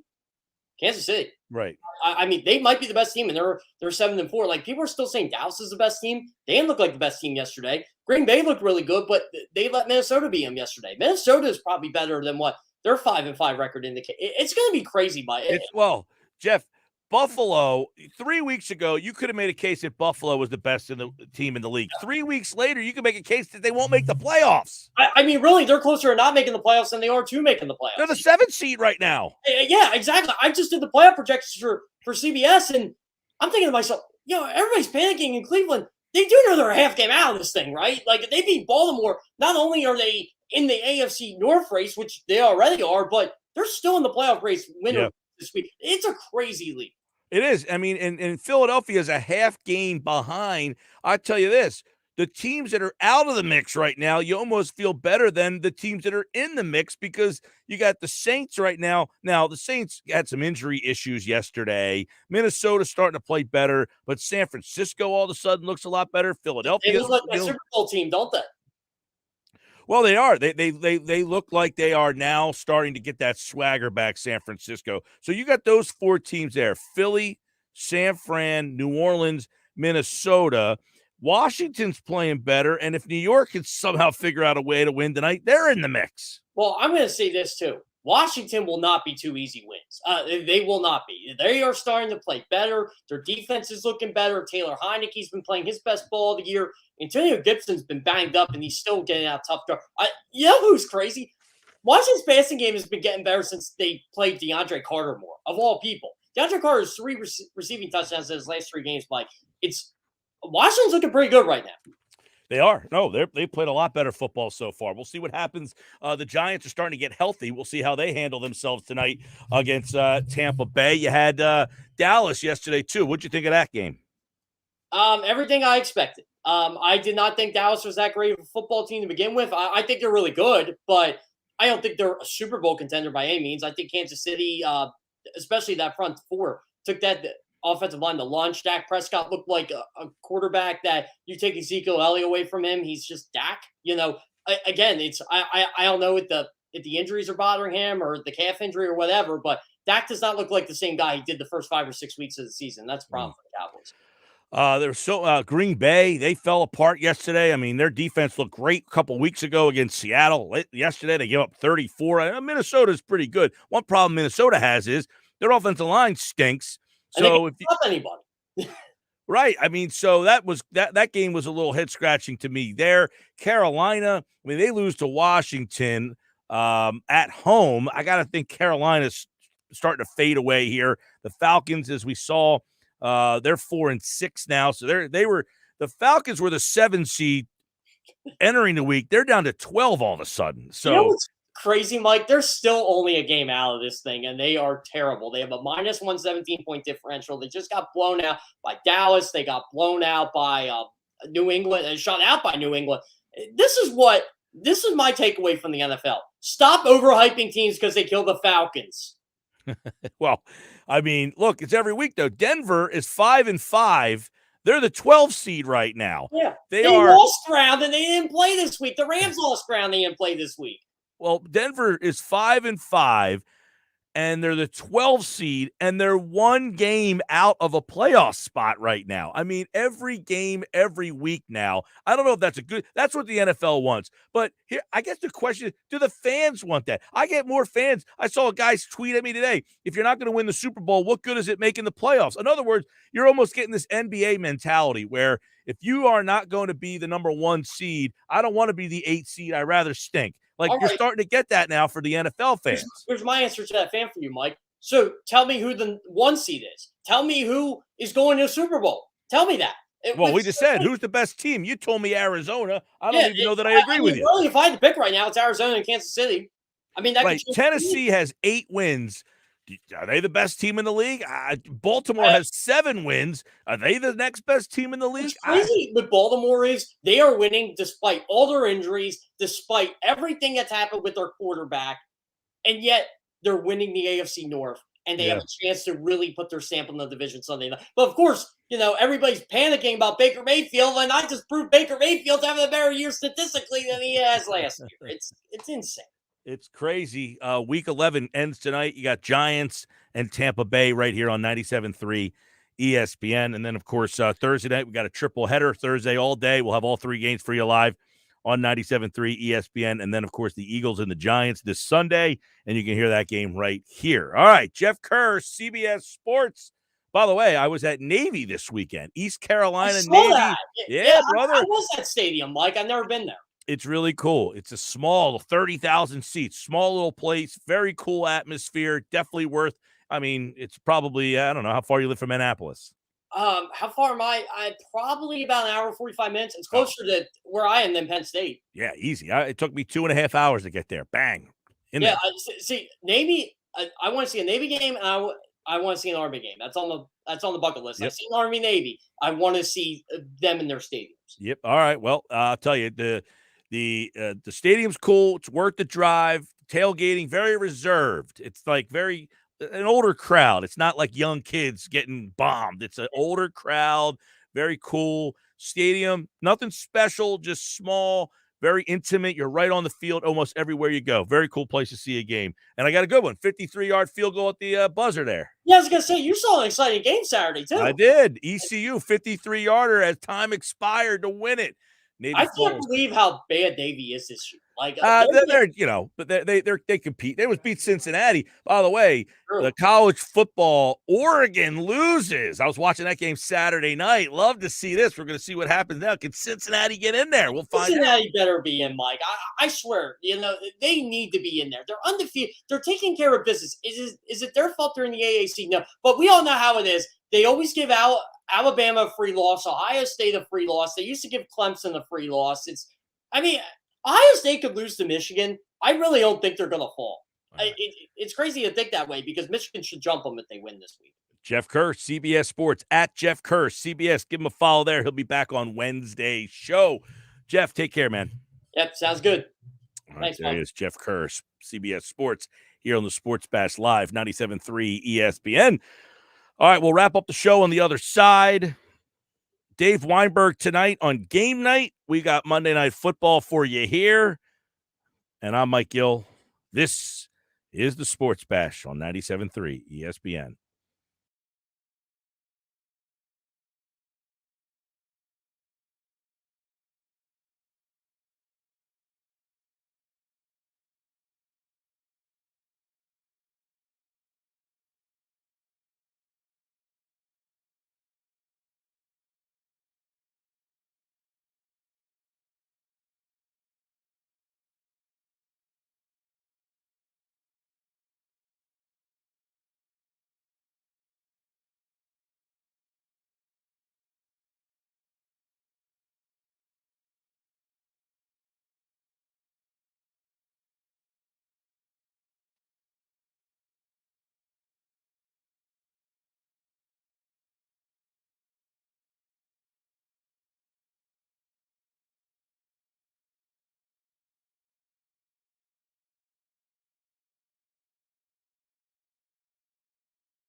All right, we're getting ready to wrap up a Monday show. A lot of interaction from you guys today. We appreciate it all. Mike in Ocean City says, Mike, I finally feel like I'm validated in my dislike for Sanders. Got a lot of crap for thinking so.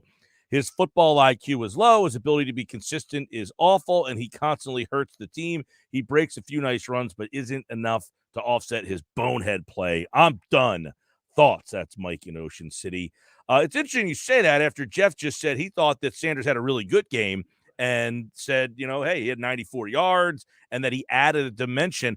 I agree with what you're saying, Mike. I think I don't think Sirianni trusts him. His low football IQ might be the reason why. I think the fumbles are another issue for him. I don't think Sirianni trusts handing him the ball in a big spot. I mean, we saw him fumble on the goal line. He fumbled again that they called down. I don't think you're 100% wrong. I think there's something there, but he does add another dimension that the other guys don't. So you're kind of right and you're kind of wrong. I mean, you're half and half there. I can't rip you for that take. I mean, I'm not looking to rip you. I don't want to rip you. I mean, I want everybody to be, happy with their thoughts. I don't want to be like, hey, you don't know what you're talking about. No, you're right. You're on the right page there, man. So I think there's just, unfortunately, he has some flaws in his game. And they have to.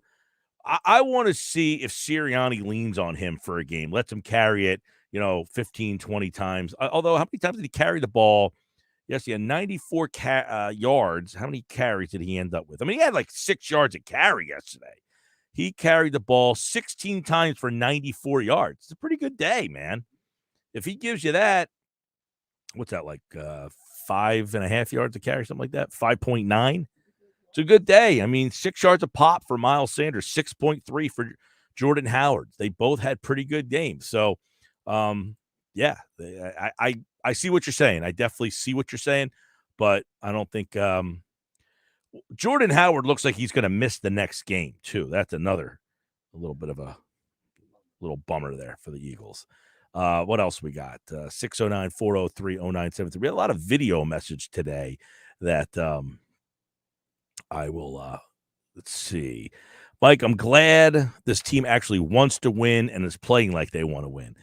Yeah, I mean, the team, look, they want to make the playoffs. I think for the most part, this whole notion of we want the draft pick thing, come on. Like, this is the NFL.